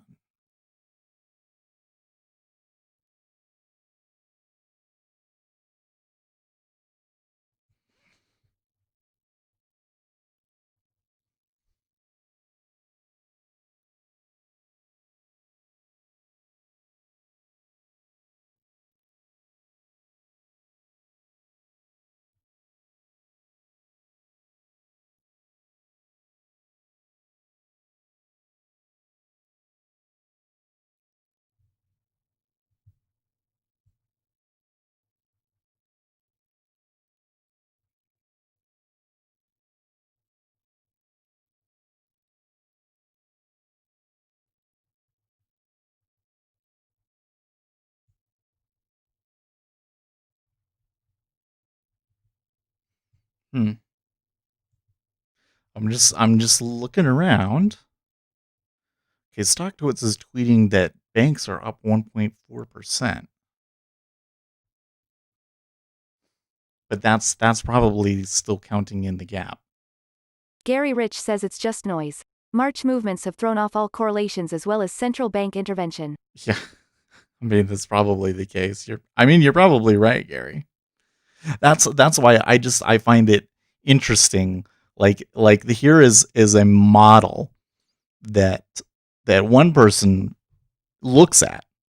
Brannigan he looks at, and I want to know. I would like to know as much about it as I can. Like a correlation. The correlation. What correlation there should tend to be between gold and treasuries is really interesting to me.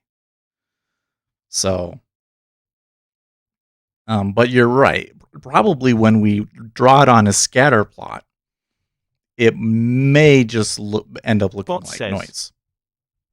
May just end up looking like noise. Okay, what you got here, bots? Bye-bye corporate bid. Buyers of sellers of stocks.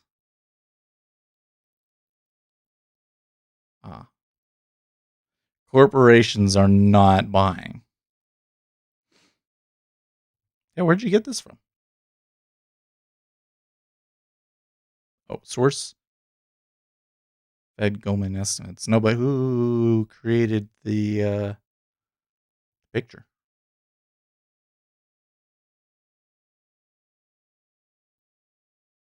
Bot says Fed. Huh. Oh, the source is the Fed. I got you. It's also really interesting that the mutual funds and the pension funds are selling.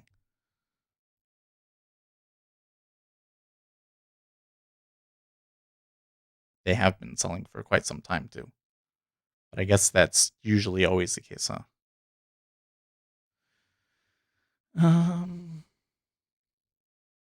But then when you look at it, there's a huge increase in households. There's a pretty big increase in foreign investors. And when you combine those together, they probably equal out what was lost from corporations.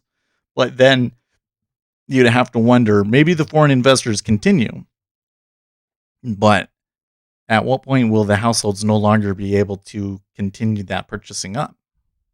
Bot says redemptions bring the selling. Yeah, I gotcha. Okay. And because the population is aging, we would expect that to continue. Oh, that's kind of a different problem that I don't want to think about right now. This is good stuff. Gary Rich says right now 10 years is in its 50% range of 138.90 to 138.30 on 5 hours look. That 50% based on the VIX, you say? So if we were to move up to 138.28, then it would be up, then it would be finished.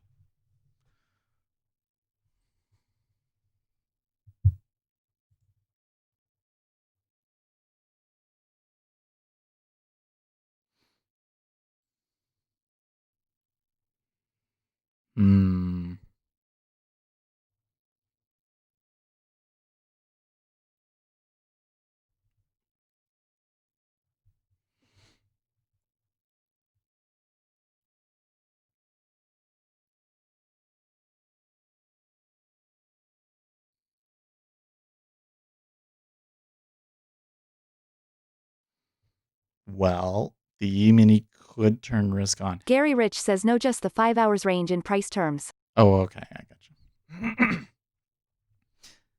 I mean, it looks like the E-mini still wants to buy this, but let's check our volume profile. Have we, our footprints? Did we actually trade a ton? Well, down in here, we've got about 12,000 traded in that area. So I would say that it actually has been fairly well Gary auctioned. Rich says I read a note that 1/5 of people sold all their stocks. Yikes. Really? Well, the big guys aren't doing it. They could be wrong. I think this is an issue here where, like, so Warren Buffett primarily relies on, well, it's not PEs, but it's a ratio like that to say whether things are overbought or oversold, and he doesn't see good value, so he's not buying. And that to me is like that's kind of like technical analysis. It's based on fundamentals, but it's a numerical analysis of things. And that might be things about the current economy where that metric is going to get screwed up and give you a wrong signal. So, but there seems like there's a lot of people in Warren Buffett's shoes that they're not buying into the market. I don't know if I showed you guys the picture that we were talking about.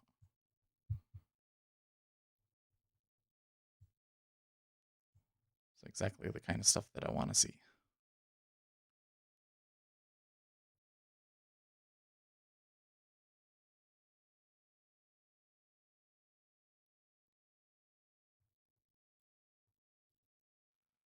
New home sales soar in May after huge downward revision. Okay. So that's good to know as well. That might have had something to do with why they couldn't hold.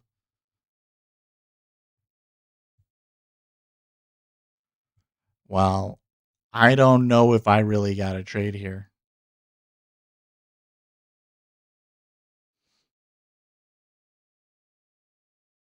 So we've been through the news. We do have bill auctions today.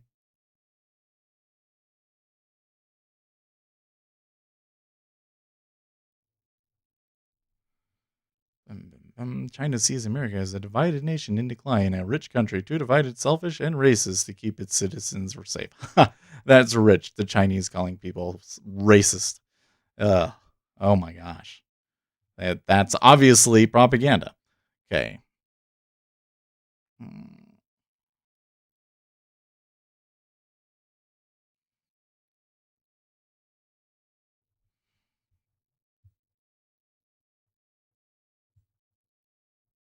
Gold bears can't catch a break. Yeah, gold has been really unreasonably strong. That's got to be why Brannigan is pointing out. He's saying that just based on that one metric. Gary Rich says Buffett can't really buy anything right now. He has been collecting cash for a while. It's the theory or law of large numbers. Berkshire shares haven't returned much on price appreciation. Are you saying that if he bought that it would buy anything that he bought would move up too much on him? And I don't know if that's it. I think that he's waiting for something to be a fire sale. And they never really got it. Because the Fed came in and did it instead. Right? Because the Fed has pumped so much liquidity into the system, the angel investors aren't able to do their job. This is their time. This is their time. And they aren't getting it.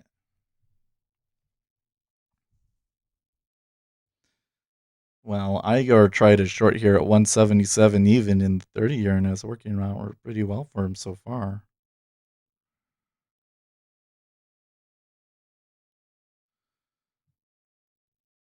I don't know. My outlook remains bullish, but I can't really explain this move down that we've had. I guess it's not been too bad.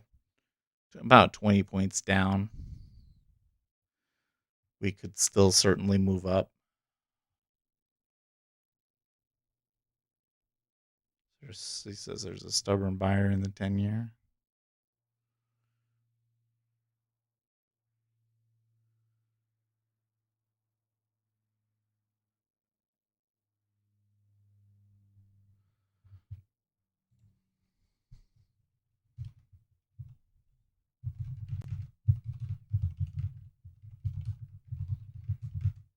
Gary Rich says right now things are overvalued on many metrics. He is waiting for the opportunity to be the lender of last resort, again.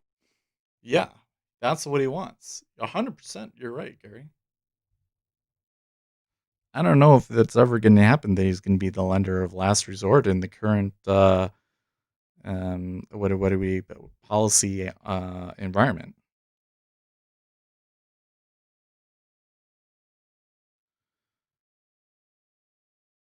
As Trump heads to Arizona, coronavirus cases have doubled in the last 2 weeks.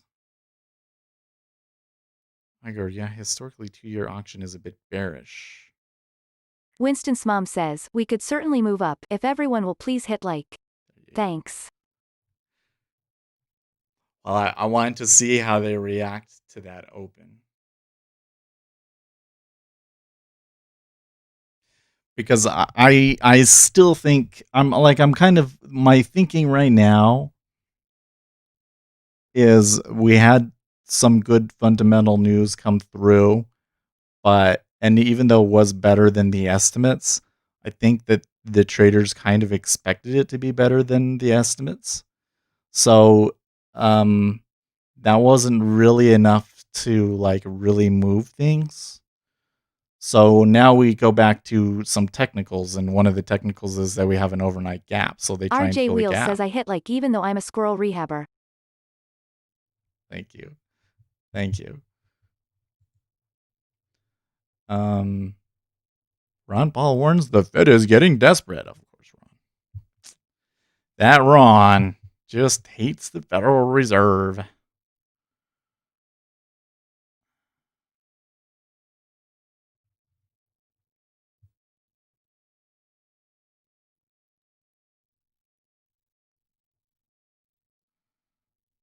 Mm-hmm.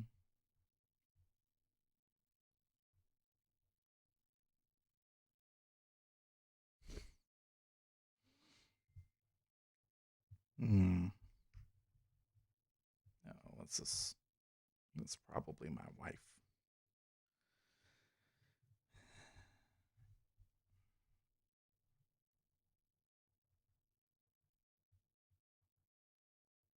It is not.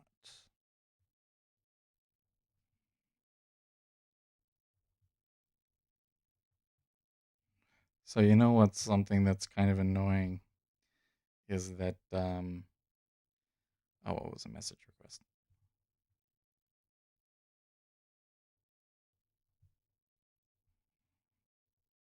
So Facebook has this thing where you can like volunteer to be a mentor for things. So people will message me and I'll give them some information and stuff.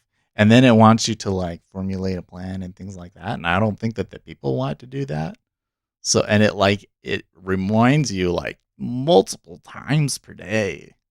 Super annoying. Like I want to do everything that I can to help people if they come in, but it looks like that they got what they wanted, right? So then it's like, why are you still bothering?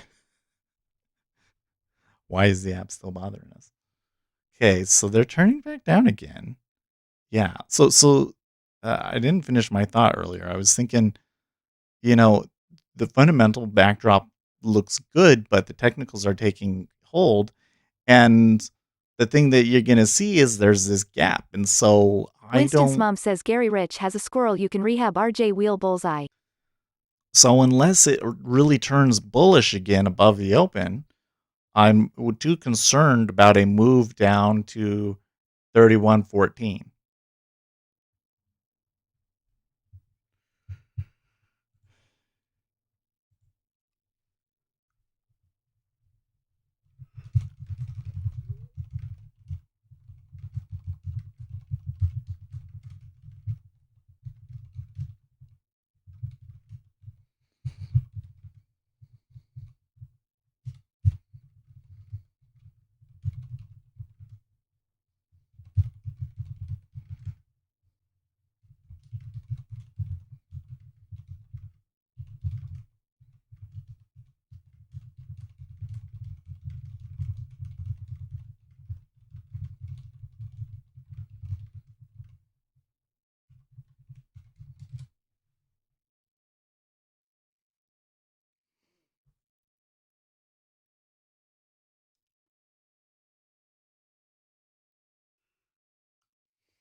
I'm not sure. I think that the gap trade is like a really good example to go through for technical analysis, right? Because those day traders in the equities really look for the gappers. And especially when there's a gap in the E-mini, it usually retraces. I've seen it fail, though. I've seen it fail enough that I would suspect it's probably not a Winston's mom positive says expectancy. 3114 eq. Tax code publication 3114 Rev 4-2011 catalog number 26034G Department of the Treasury Internal Revenue Service. Oh, where'd you get that deep into? Now you're talking dangerous stuff. Gary don't Rich want you to says that read mom that took one. care of the vermin fat squatter. It's mating season here and it's squirrel in the trees. You didn't let the dog eat it, did you? Because that's disease. It's diseased.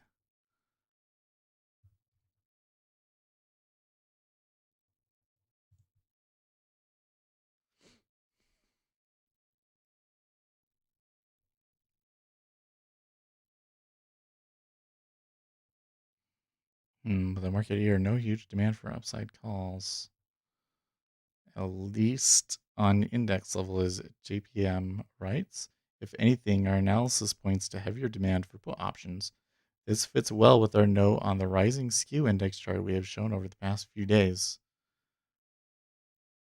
Delta skew for S&P 500 standardized by ATM implied volatility.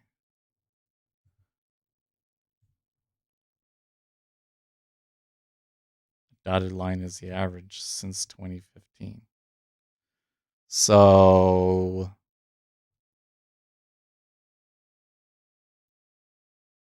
does that mean more puts the higher this gets? I'm not quite sure I understand that chart.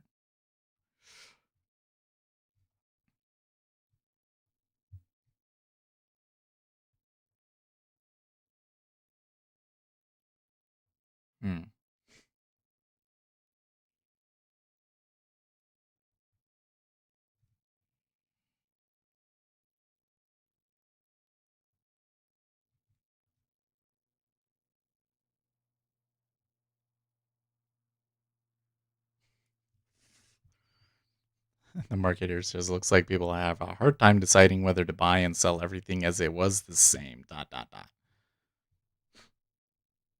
Euro USD positioning still relatively light. They're in the euro. That seems to make sense, but they're buying it even more today. They are back to the open, so maybe we could buy that now. They could either buy it there or we could wait for the break of the high. Because I bet you that if they hit into 31.38, there'd probably be quite a bit of commotion over it.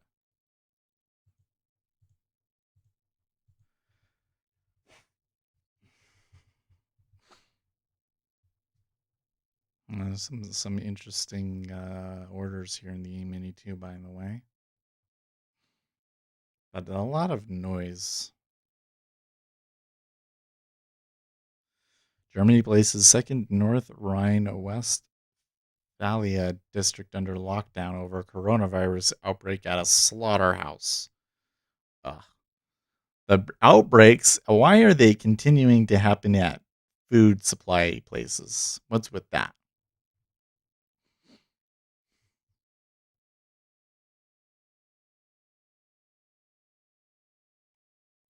Highlight. Apple is ditching Intel to build its own processors. I think that really speaks to is that they want more control. They don't want to have to rely on partners. I don't know if that didn't work out so well for them in the past. RJ Wheel says that is quite strange. Which one? Winston's mom says better than squirrel on Border Collie's dinner menu. Right. Go forth and multiply your nuts, little squirrel, and naughty pun intended. I read that the Chinese are starting their week-long dog meat festival. RJ Wheel says food plants. Oh my gosh. So last night, we're out back and my parents next to them, a new family moved in. And this new family bought a terrier, but it's only 8 weeks old. And I've only a terrier to me looks like an old dog, but they look completely different as puppies. It looked like not real. It looked like a stuffed animal or something. It was so cute.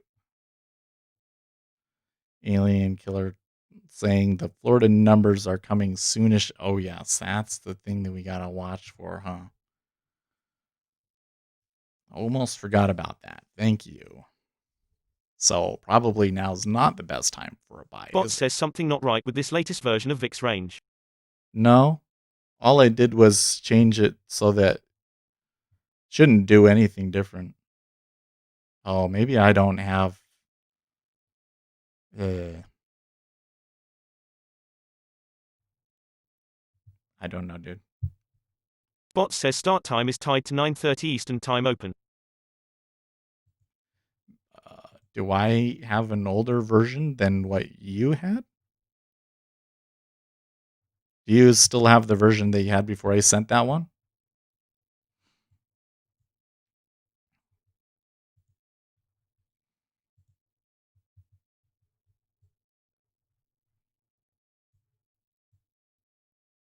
Bot says plus this one has 25, 50, 75 and 100% splits.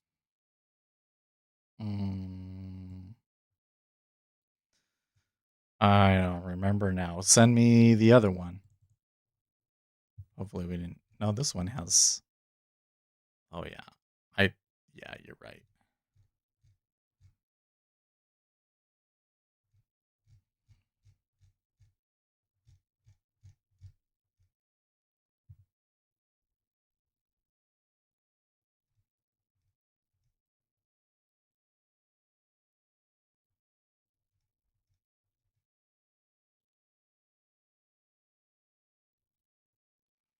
No, this one should be based on when the trading day changes.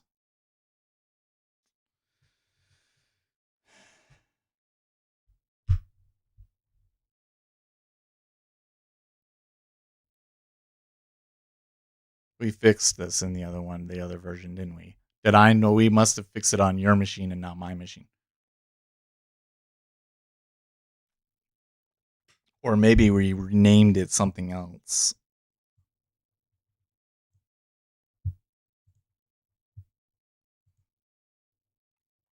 Okay, here's the old one. Bot says I renamed my old one old from CS. I knew it could count on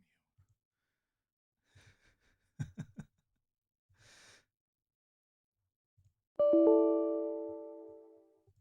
Bot says it's on your Discord chat. Yeah, I got it. Oh, stop that. Gary Rich says at Mom when the border goes, it's this breed for me.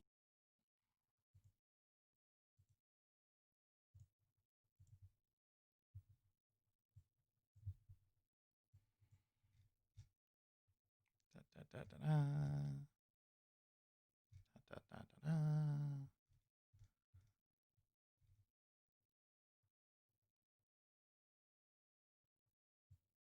Oh. Oh.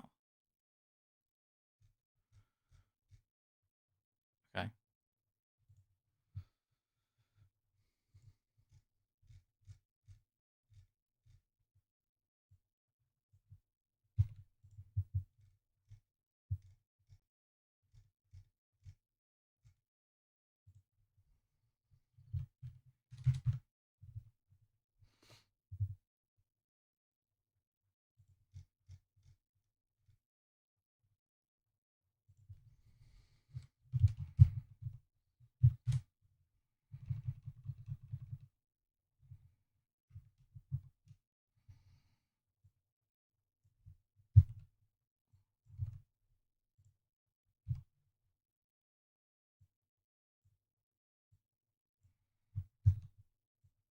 Gary Rich says at bots are you using 16% or 19% to calculate?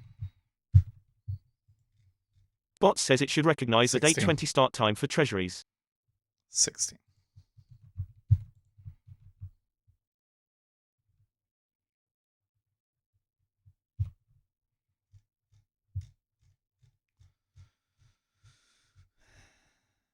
This one I don't think is actually using those Bot says times 14, that we put in. 27,583% Gary.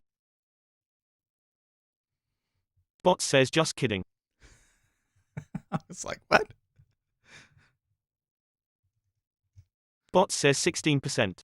Yeah, so we're using 16.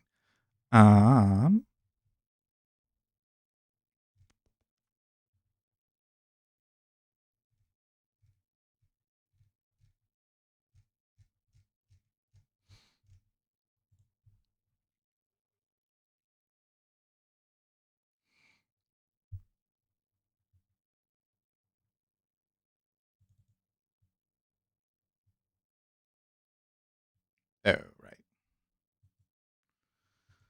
Have to fix that later.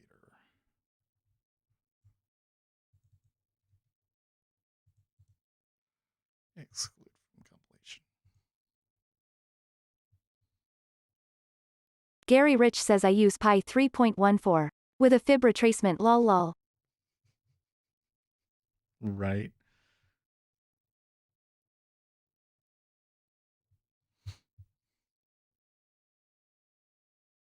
Didn't make that sound.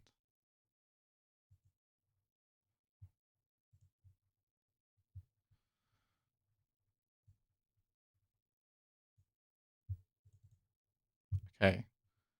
Try. There we go. Try that one, John.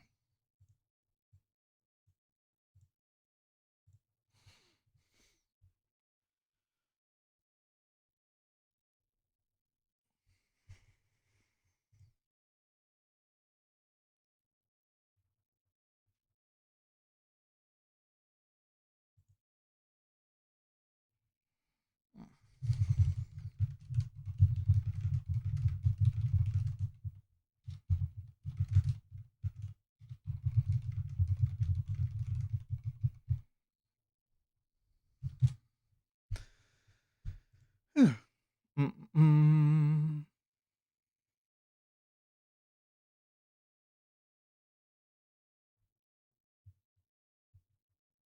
So they're testing that open. They got as high as 31, 36 and then didn't go. They must be waiting for the coronavirus number. Yeah, New York City homeless man attacked with an explosive in a horrifying video. Why would they?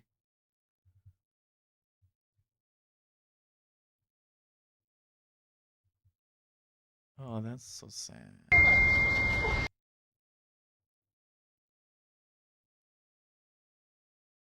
Oh. Oh. So there's a homeless guy just sitting there on the side, and this protester throws a firework at him. And there's just like a little pop, and you're like, okay, that's not so bad. And then it goes boosh. I I bet you he probably wasn't harmed too badly, but let's see what they say. The victim was hospitalized with minor burns. Cool.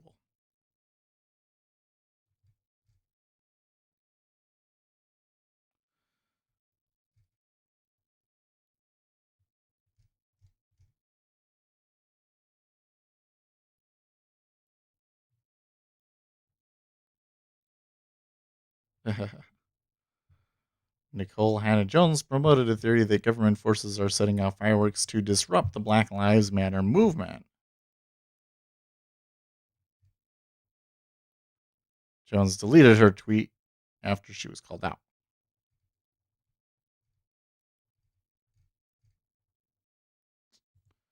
That's unfortunate.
Still, I'm still waiting for bots to show me if that new version worked.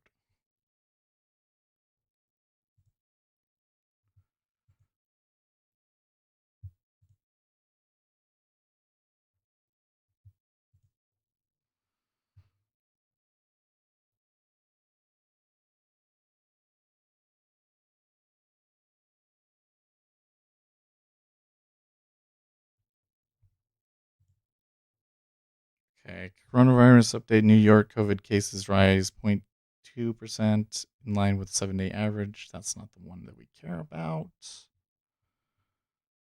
Schumer says it is clear that Republican police bill will not get enough votes to move forward in the Senate. Boo.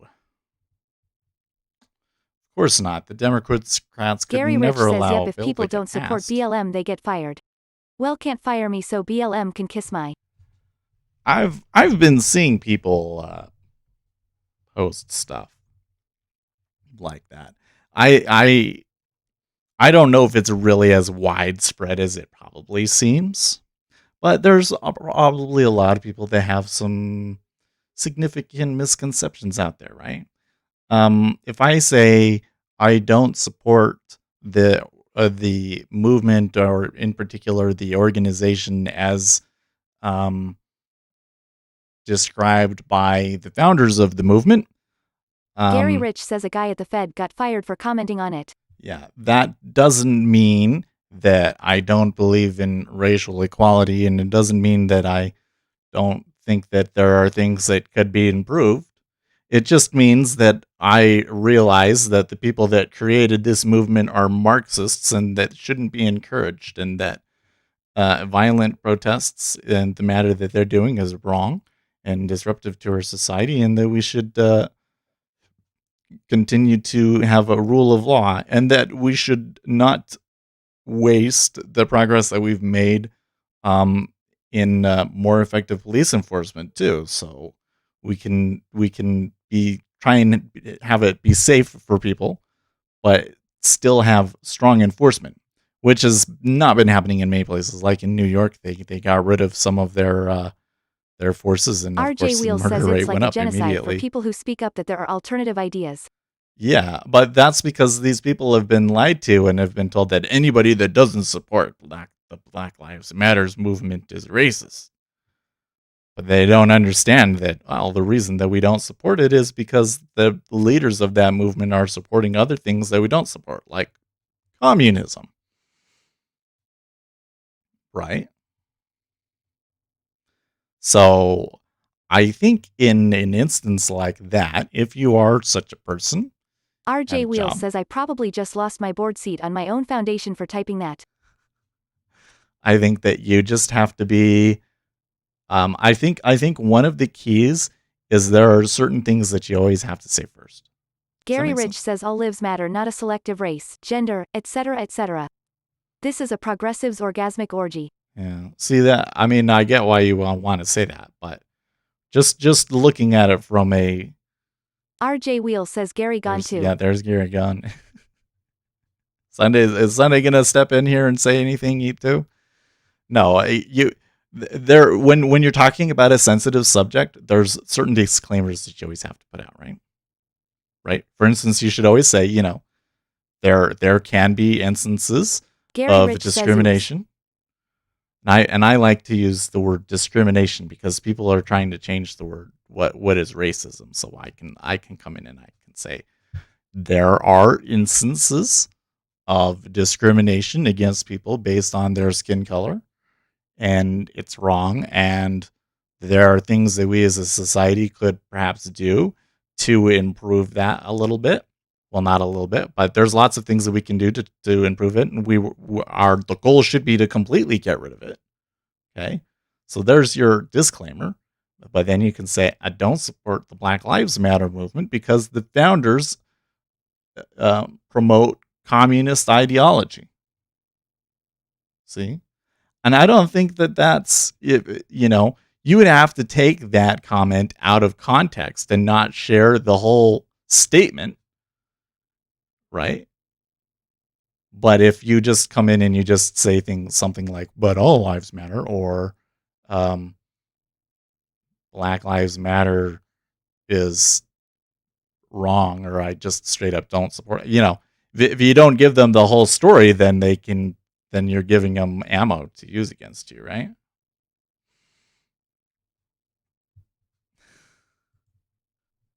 Gary Rich says I'm not a racist, I own a black and white dog. I don't separate my colors when doing laundry. Right. Okay.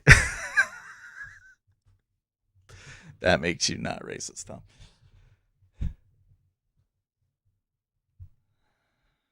Igor says suddenly doesn't look so good for stocks.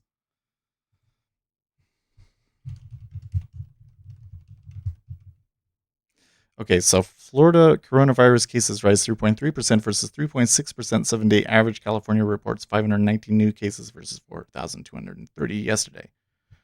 Okay, I missed that.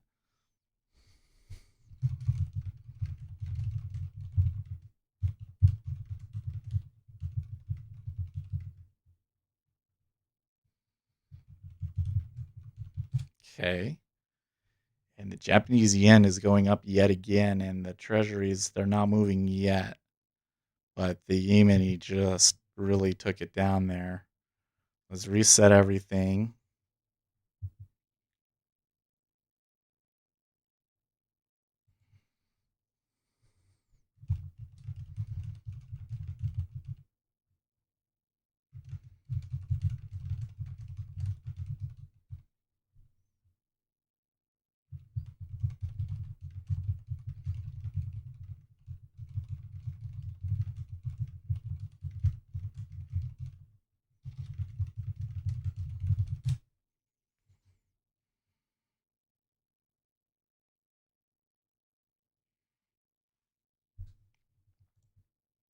Gary Rich says all the foreign markets are green today.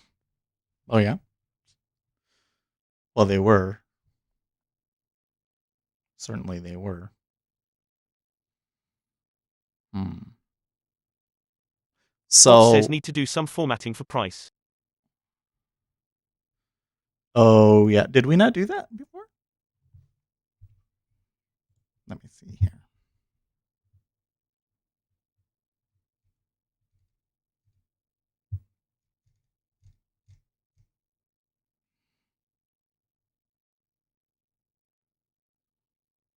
Oh, because Bot says.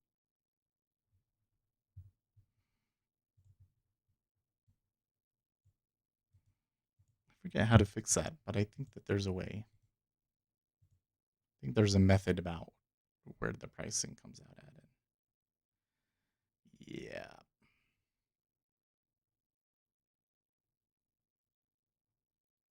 The answer is that we're nowhere close based off of the VIX on that one. Bot says, and for some reason the data feed starts at 9:30 Eastern Time.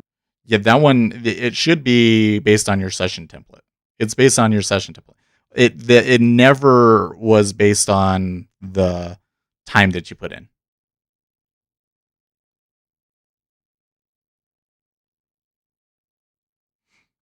Bot says I'll submit a question to Kinetic support. No, I don't think it has it. Oh, the data feed itself starts at 9:30. That's interesting. Oh, no. I don't. No, of course it does, John, because in they're all CBOE indexes. Bot says no, I mean the data I'm getting from Kinetic. Yeah, no, I get it. They're all CBOE indexes, and those indexes don't start until 9:30. So even though the treasuries are open earlier, the data doesn't start until 9:30. That's why. And I don't think that there's any treasury VIX futures. So I think that's correct. Fortunately. I don't know. Why did everybody turn bearish? I don't know.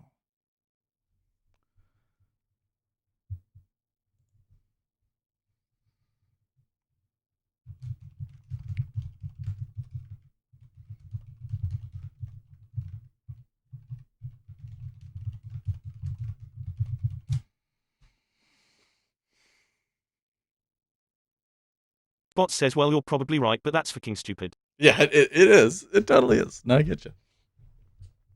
Now for the price ones, I think that there's a method we can overwrite to have the price written out in the instrument prices. But what we could also do is instead of drawing them as plots, we could just use the most recent. We could just plot the lines, like with the rays. We could just plot them as rays. And that would fix that. I think that would probably be a better option anyways, don't you think?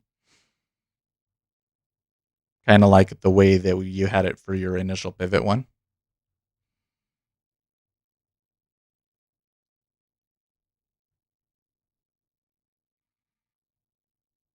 I wonder if we need to use a different formula for in the treasury, because when you look at that one, it doesn't look like it has any chance of coming anywhere close to those targets.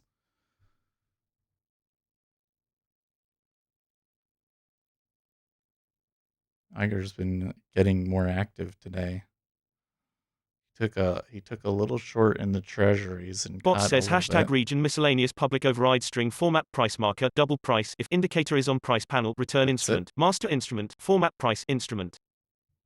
Bot says master instrument round to tick size price else return base format price marker price #endregion. That's it. You had it in another indicator. That's cool. Yes, that's what you gotta add.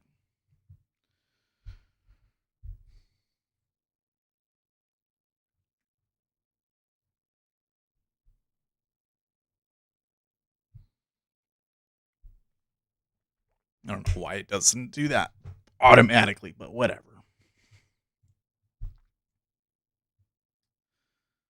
Brexit talks hit by row over EU subsidies for farmers. JPY, either soft bank flow is much bigger than what people chatter about, liquidity is extremely thin, or something else is going on, or all is correct, but the gap versus SPUS is now very large, points out the market ear. What do they mean by SPUS? Well, that is the S&P 500.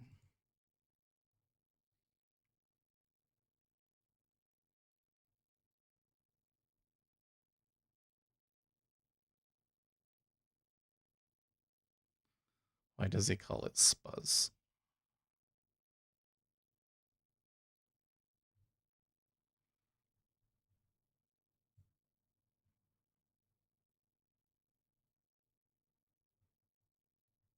Well, in either case, so you can see here the Japanese yen is going for this level right here. So this is the dollar versus the Japanese yen. When people move into the Japanese yen, it's usually correlated with risk off. But the treasuries aren't moving. And we're not sure why the yen is moving, but everybody's pointing it out now.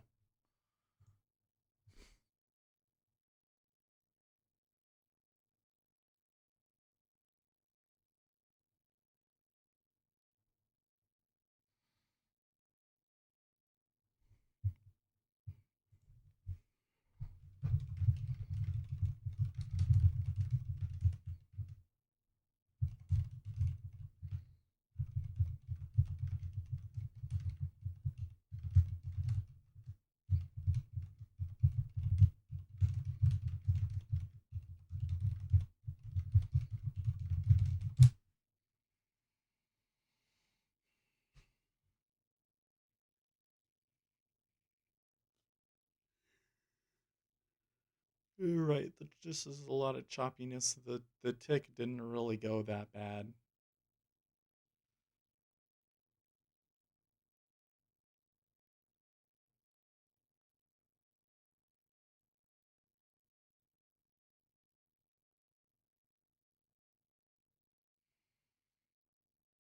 We still would have Texas numbers, right?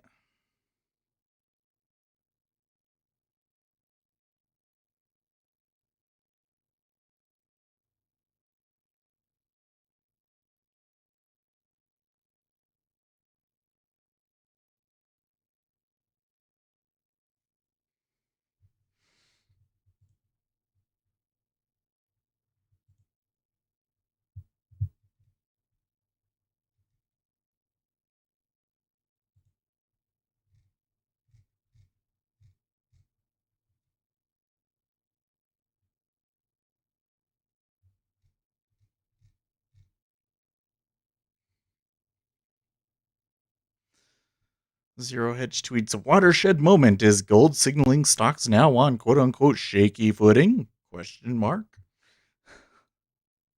Florida's COVID-19 positivity rate was 10.9% for Monday. The state reported 3,289 new cases. And here they show a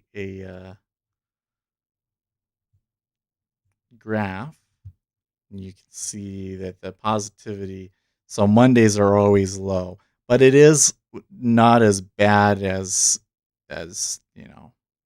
Friday, Saturday. And then, but it's still higher than this. So I think that the concern is that then tomorrow it will be more than 12.25. Tomorrow or the next day. And like I said, I think that Texas was the other one that had been moving markets I haven't seen yet.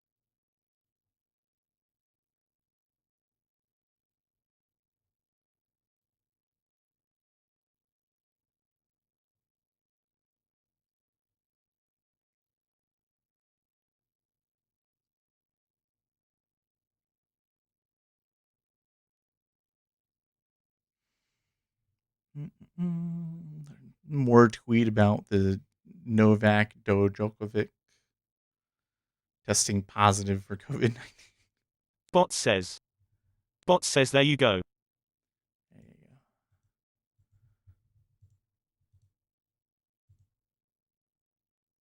go. Yeah.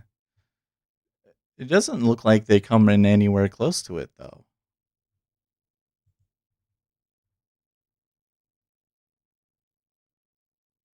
Gary Rich says Seth, the SPUS versus JPY chart. They call that the alligator mouth open waiting to close. One goes down, the other instrument goes up like an alligator. Oh, really? Well, but looking at the correlation, the historical correlation is that they tend to follow each other fairly well. So why did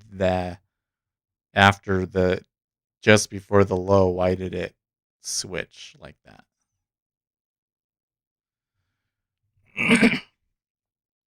It's not a good thing, right?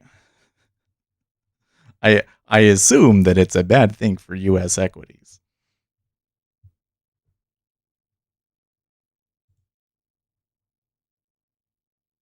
California police seeking woman who deliberately coughed on 1-year-old child. Wow. So bad. Igor. This is the last time we saw this. The E-mini took a pretty good plunge. Yeah, no, I remember that day. I remember that day quite well.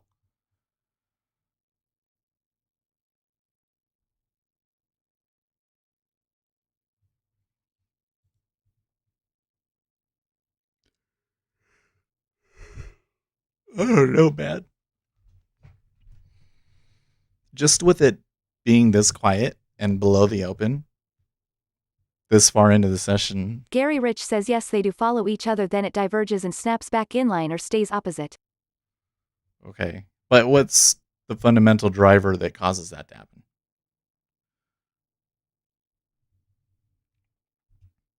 When it switches, what does that mean? What causes that switch?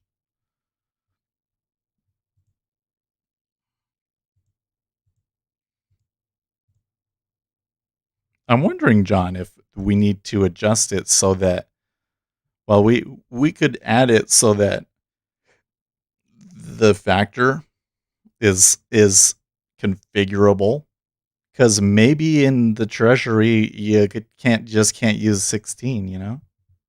Maybe it needs to be like 4 times that.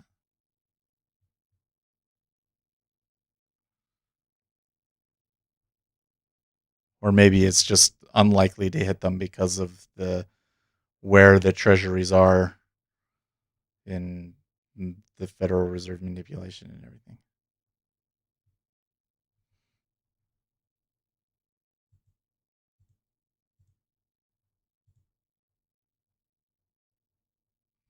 Oh, did we just ran out of things? I asked him what does that mean, and he said too many to comment on. Yeah, okay. Well, do you have any theories on why it's moving today? That's the question, really, right? Why is the Japanese yen moving up today? Don't think anybody knows, really, do we? Putin announces financial donation to support Russian families by 10,000 rupees for every child under 16. How much is that in dollars?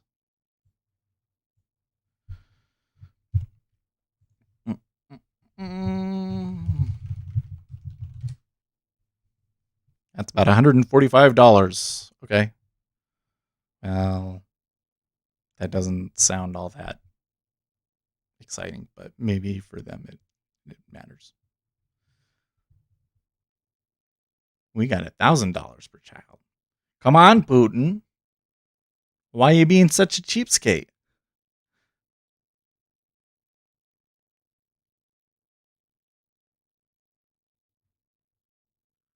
It's interesting the way that people are interpreting the Florida news, because some people are saying, it's up 18% from last week. That's really bad. But then when we're looking at the 7-day average, it's a little down, so then it's okay. And it's like, okay. I don't know. There's something lurking out there. When this happened before, I think we eventually did determine like what were some of the fundamental drivers, but it wasn't like a piece of news or anything. It was just kind of some money moving around, and it didn't end up having a long-term impact. That's my recollection. And that was that day that Iger was pointing out on the 16th.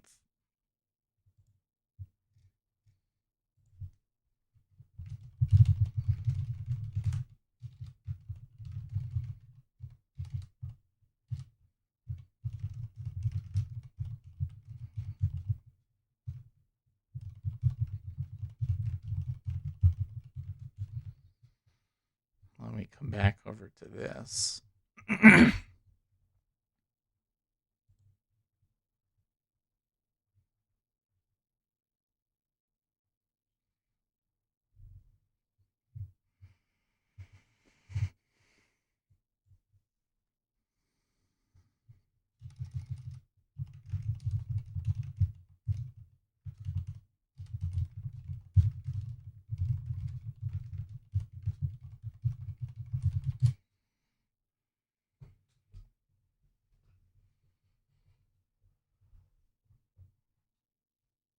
Okay, so E-minis moving up, but that was a good buy there.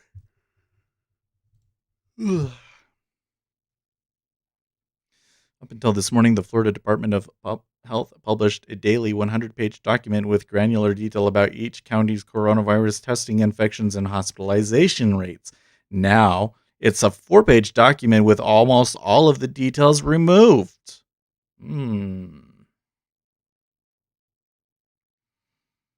Well, they're buying for the moment.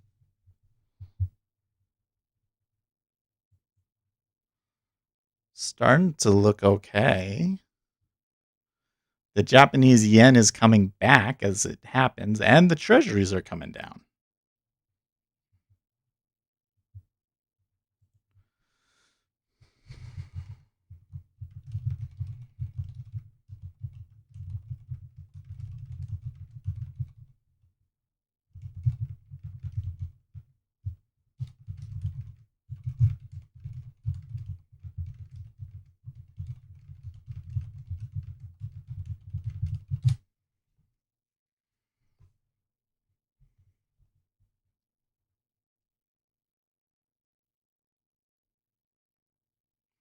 SEC and Department of Justice to scrutinize exchanges market data business. Yay! Does that mean that they will make it so that they can't sell our order flow? That would be great.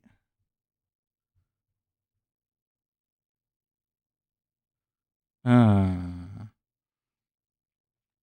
U.S. Justice Department unveiled a memorandum of understanding Monday at an event in Washington. The SEC has recently clashed with exchanges over fees levied for their most robust data products. And it's a Wall Street Journal, and I don't have the thing to get rid of the paywall, so I don't know how to get rid of it and read the rest of the story. But it sounds like a good thing. How much is a subscription to the Wall Street Journal?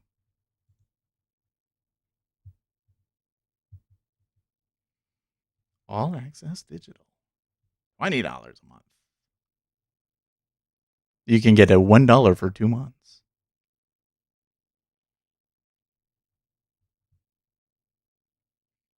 Is that how much the newspaper cost back in the day when you'd get it like delivered to your door? $20? I don't know. Seems expensive. Guess Chuck Schumer was on the floor here. There's so much trouble this administration is in, it's hard to count. Ooh, World Trade Organization predicts biggest collapse ever amid pandemic. Well, they're so close to the open, and it's not. I don't know. Look at the treasuries.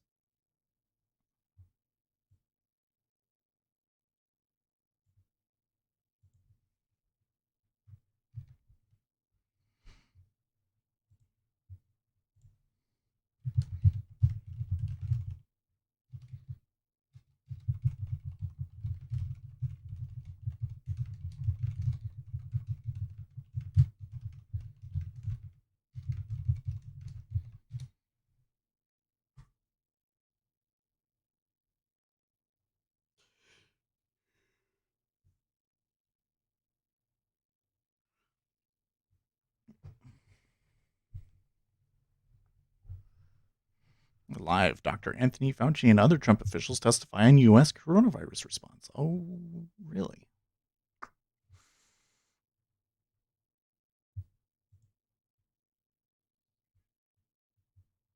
Here's your updated VIX range applied to the 30-year and the 30-year yields. And when we see it,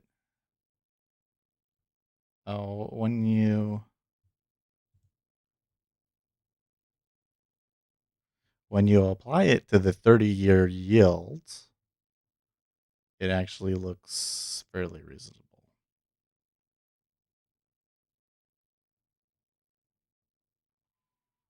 Yeah, the buyers are like really stuck under there now in the 10-year. Good observation, Igor.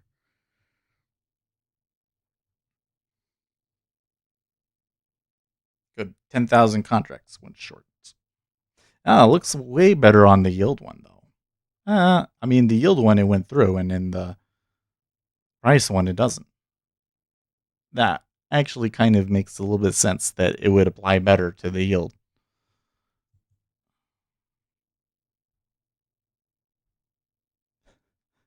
When it appears to make sense, just expect it not to. Logic and reason have been thrown out. It's bizarro viewed through a kaleidoscope lens. Enjoy the pretty colors. I guess Gary's saying there that nothing in this market makes sense anymore because of Federal Reserve's interventions.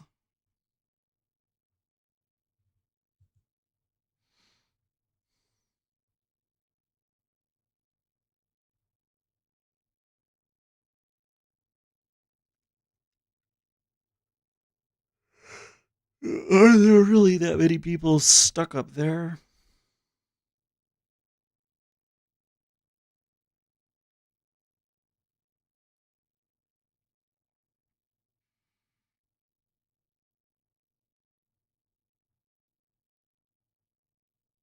Certainly seems like a possibility.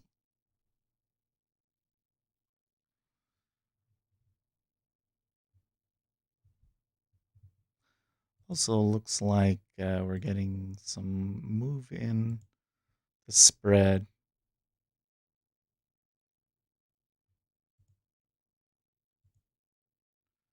Maybe a little bit of steepening again.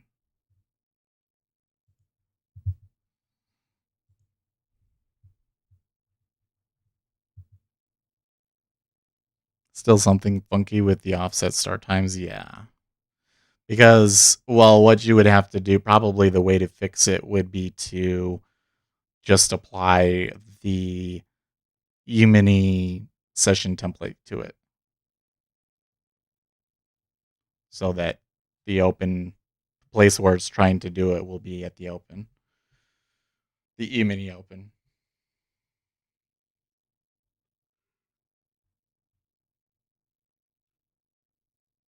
Seems to me, though, that because of the way the index is composed and things like that, that we can't quite use it the same way. The CBOE starts when the Treasury started at 820. Okay. I don't know. The thing is I bet you that Kinetic is not going to know why it starts when it does. I almost guarantee you that the tech that ends up getting that question won't know. You're probably the only person that's ever contacted them about that instrument.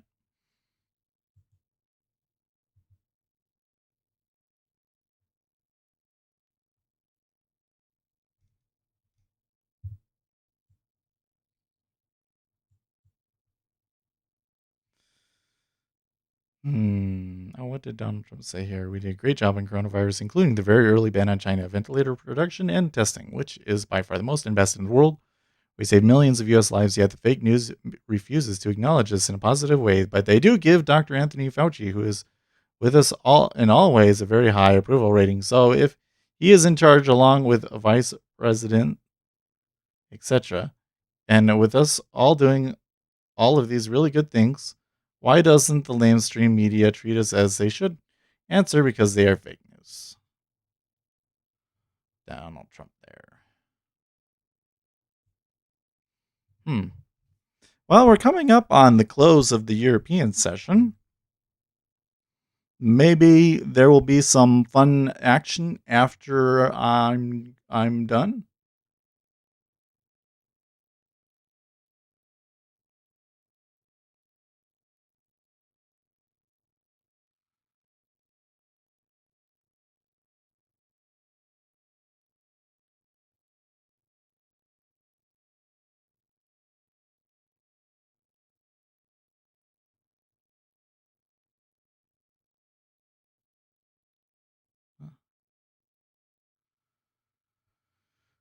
Tasty Trade pointing out Tom and Tony Batista talk about how the market for risk is very efficient when looking at theoretical risk compared to realized risk. When comparing Vega to the realized risk, we see that the ratio of Vega to realized risk is the same no matter what strangle you sell. This suggests that theoretical risk reward and actual risk incurred are directly proportional, meaning that you aren't necessarily making money if you're just YOLOing into calls. I think that's what that means, right? But you're also not really making money if you're doing like an iron condor.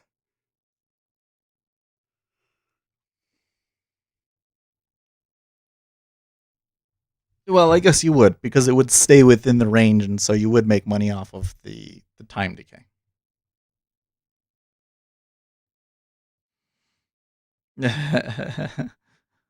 Aurora Cannabis, approximately 30% reduction in production staff over the next 2 quarters. And Ryan Squawk says the Fed needs to stimulate cannabis usage now. Oh no.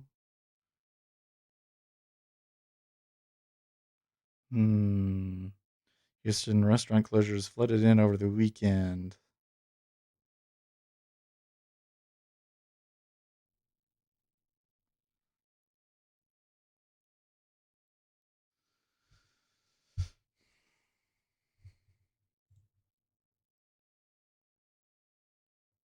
Vice President, I got my nose so far up your butt. Nah, yeah, well, I think you did a good job. Did you do something wrong? I haven't really heard a whole lot about Mr. Pence lately, have we?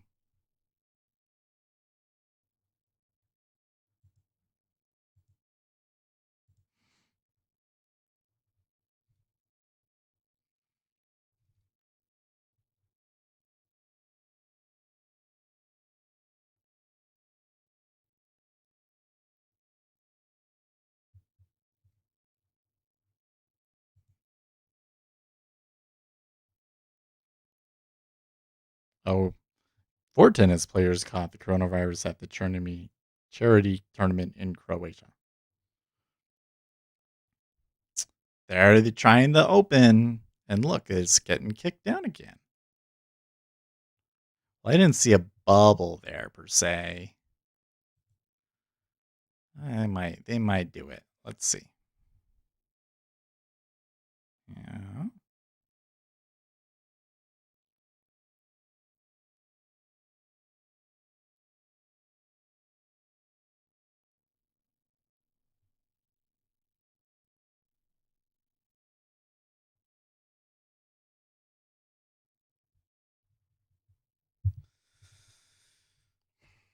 Feeling some sleepiness coming in.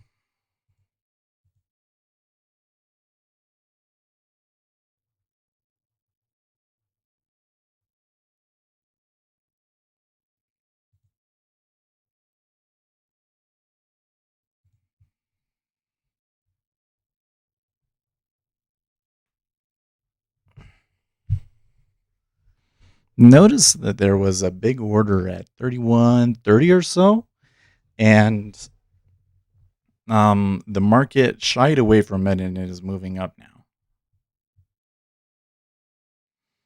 And we typically will go into those liquidity spots, not away from them.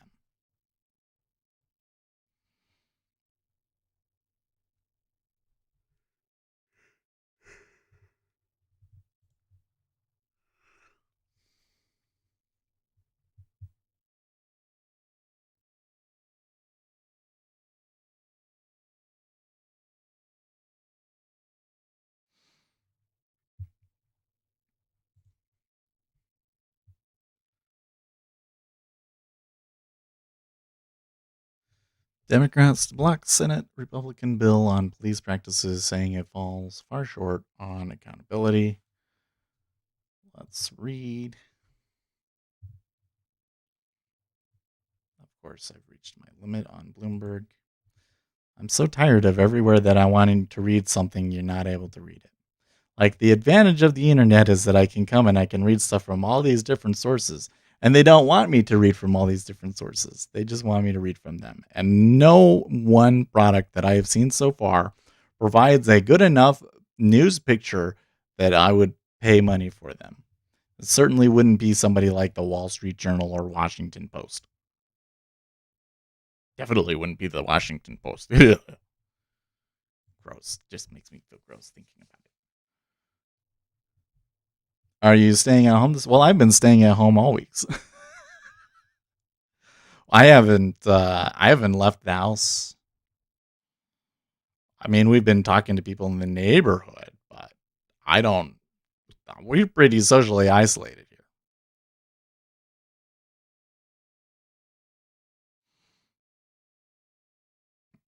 So I've been working from home,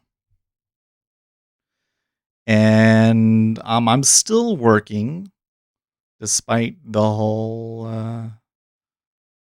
my sister dying and everything.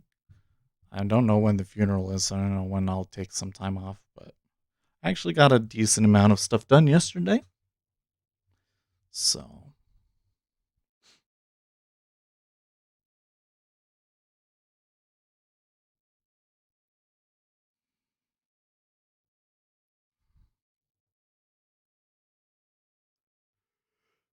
the 30-year came all the way down.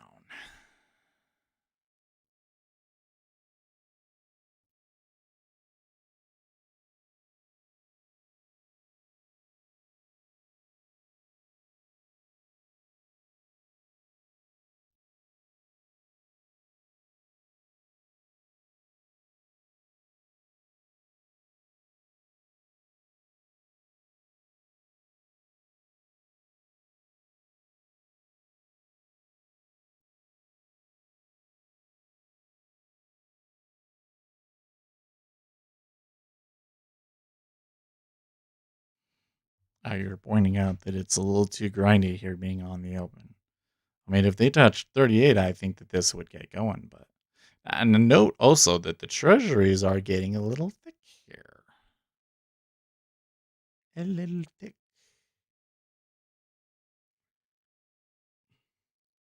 With a new baby, I think that's smart. Dr. Fauci is testifying. Yeah, I do. That might be Fauci. It might be Fauci. Yeah, I'm not too concerned about the baby catching coronavirus, but I am concerned. My wife has um thyroid issues, and I'm told that that is a problem with coronavirus. So that's kind of more my concern. Hey, E-Trader is back.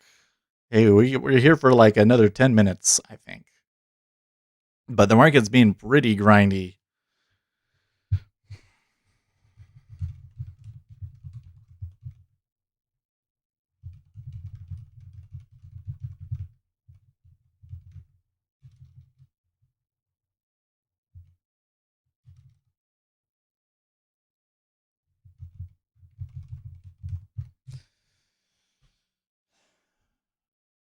Probably must be Fauci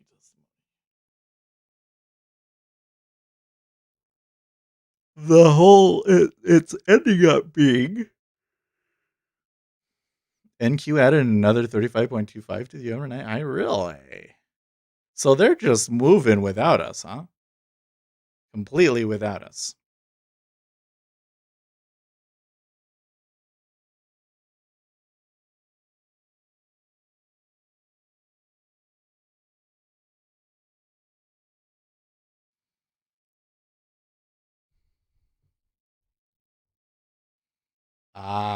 There it is. And you buy that right there.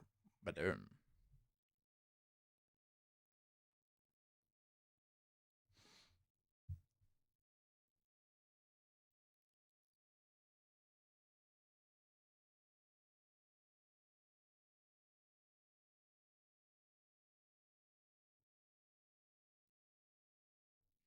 I thought the market is going to be bear. Now, did I ever? I don't think I ever said bearish. Actually, I think that overall the fundamental picture is positive.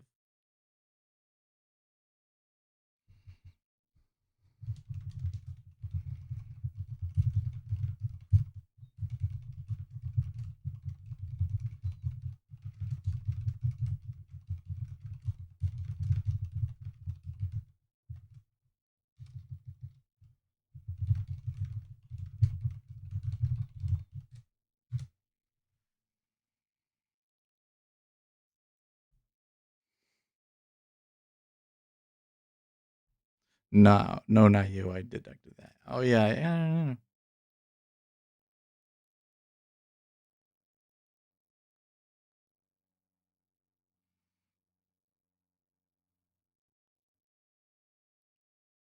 Now that they've taken that, I think you can pretty safely buy.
A recent study published in the Physics of Fluids, a peer-reviewed scientific journal, showed that 40 to 60% of the total number of aerosol droplets can rise above the toilet seat during the highest reached up to about 3 feet. The researchers recommended putting the toilet lid down before flushing to prevent potential spread. Yeah. So that's a pretty good move. They're almost certainly going to take that overnight high now.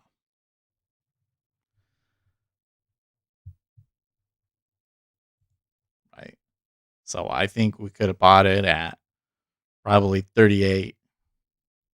And where our target's going to be, we come back here.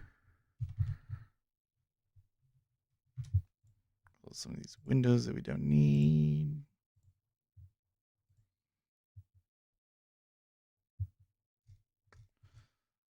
And upside ends up being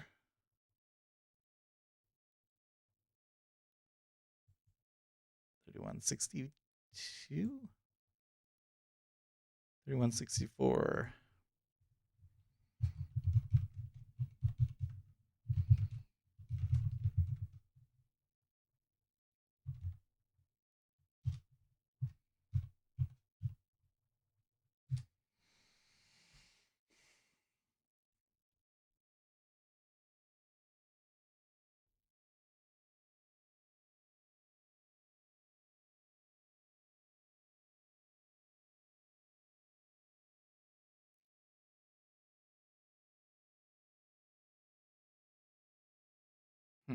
Alien Killer saying I'm trying to short it 40.25.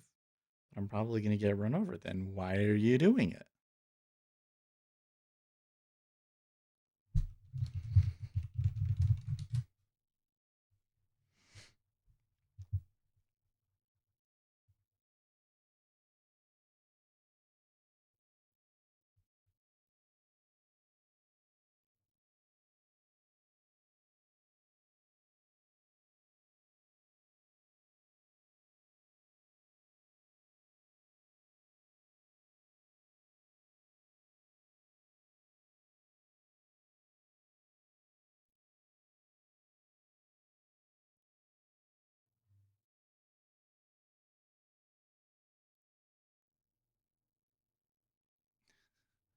Then why do it? And he says balls of steel. That wasn't the answer I was looking for, dude.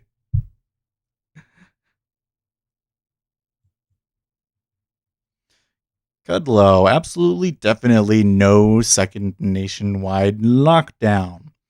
I think, yeah, we kind of all assumed that one, but what I'm more worried about is that states will do it. Yeah, Jake Sherman tweets, I have news for him. There wasn't a first nationwide lockdown. Yeah. That he has to even come in and say that is concerning to me. Huh? Because you know that those Democrat governors are going to be like, well, if the Trump administration says that we're not going to shut things down, then I definitely need to do it because they're responsible.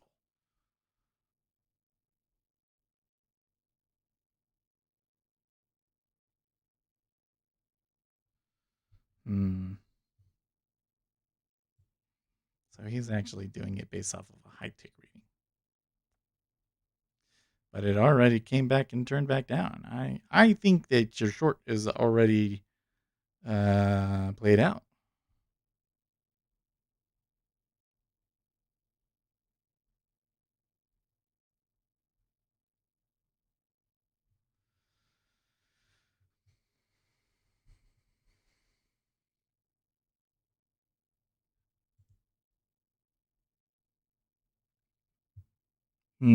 Crude wants to get to 44 on its way to 46. OPEC plus cuts working. Yes. Oh, I'll get 41 right now. Am I wrong? Am I wrong?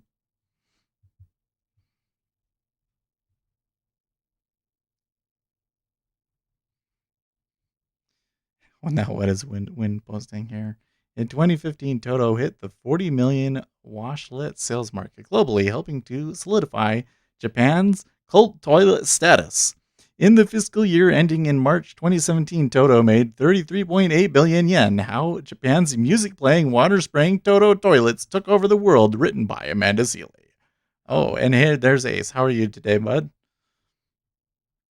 How has the market been for you? I haven't really been watching your signal. We did finally get a good long there, though. I we've It's been a hard read today.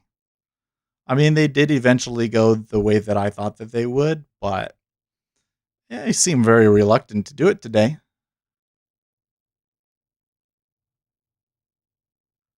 Is my CL on the September contract? It is on 8,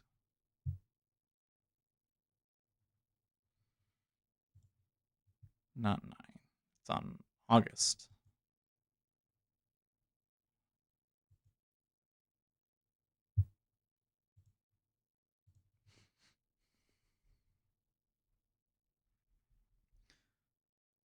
I got it at 41.24 right now.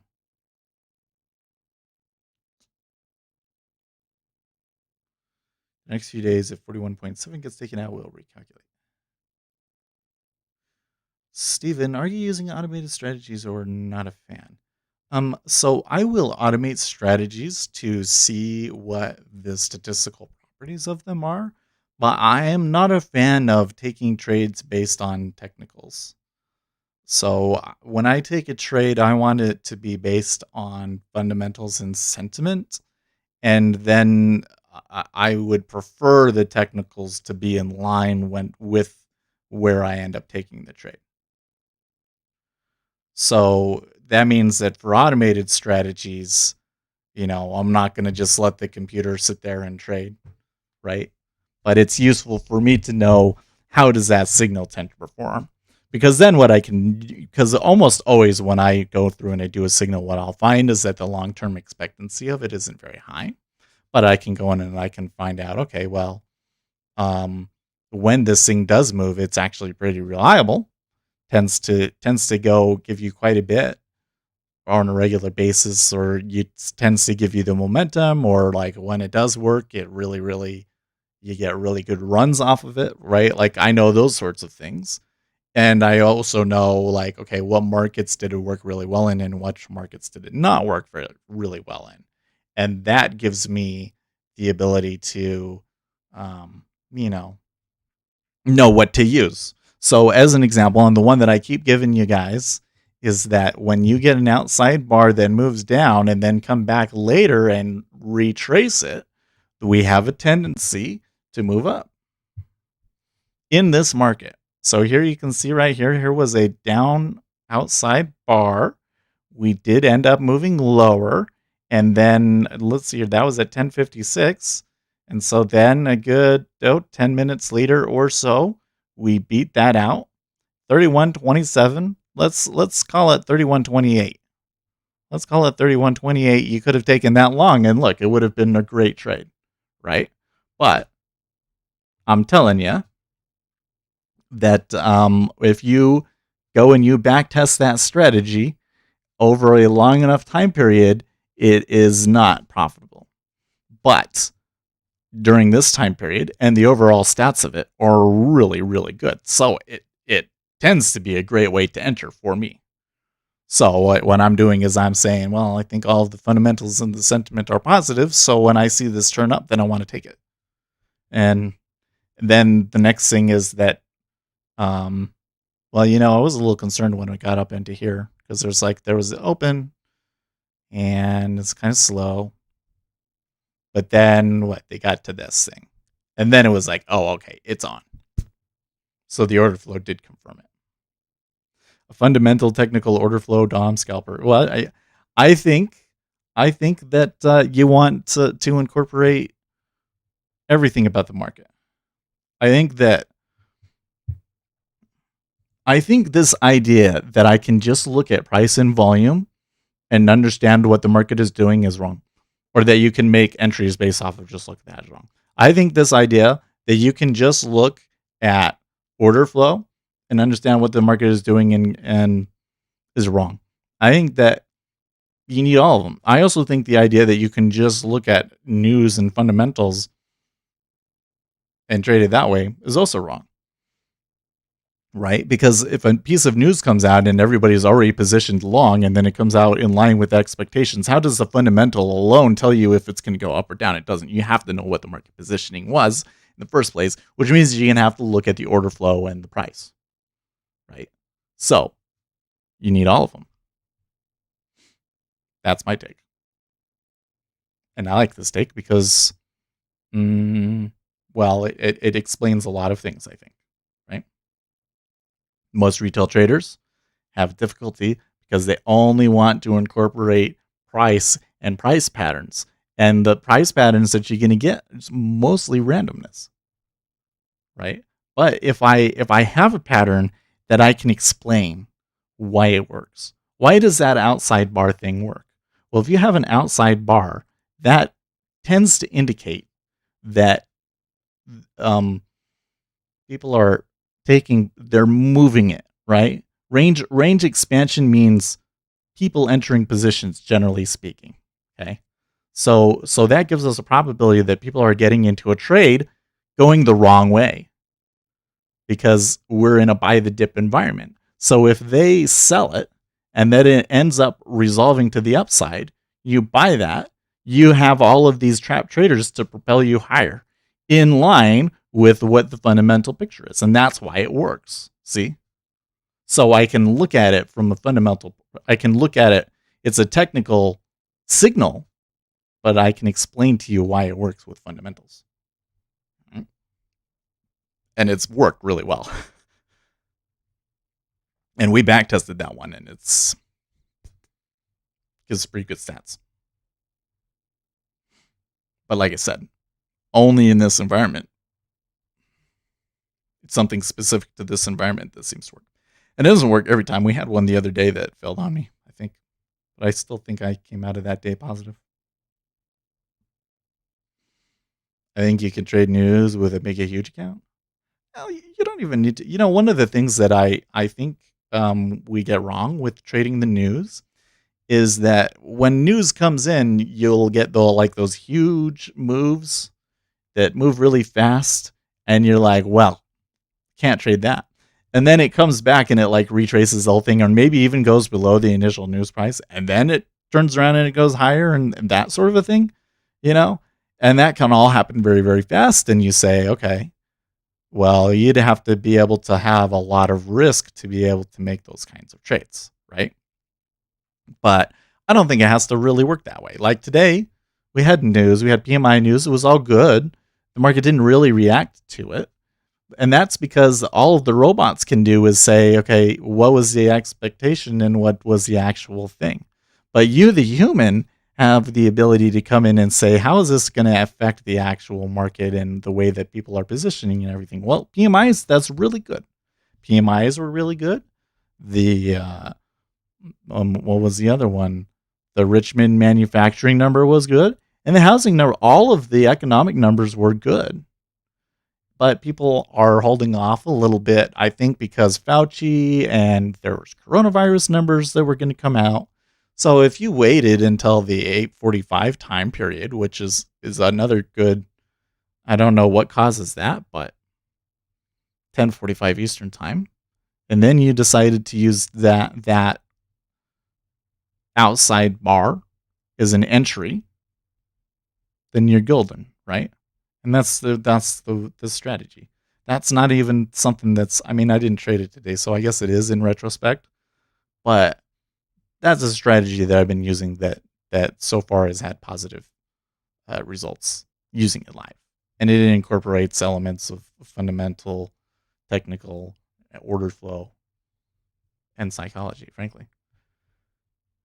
As a psychology, it's great because it's systematic, there's no question about what's happening.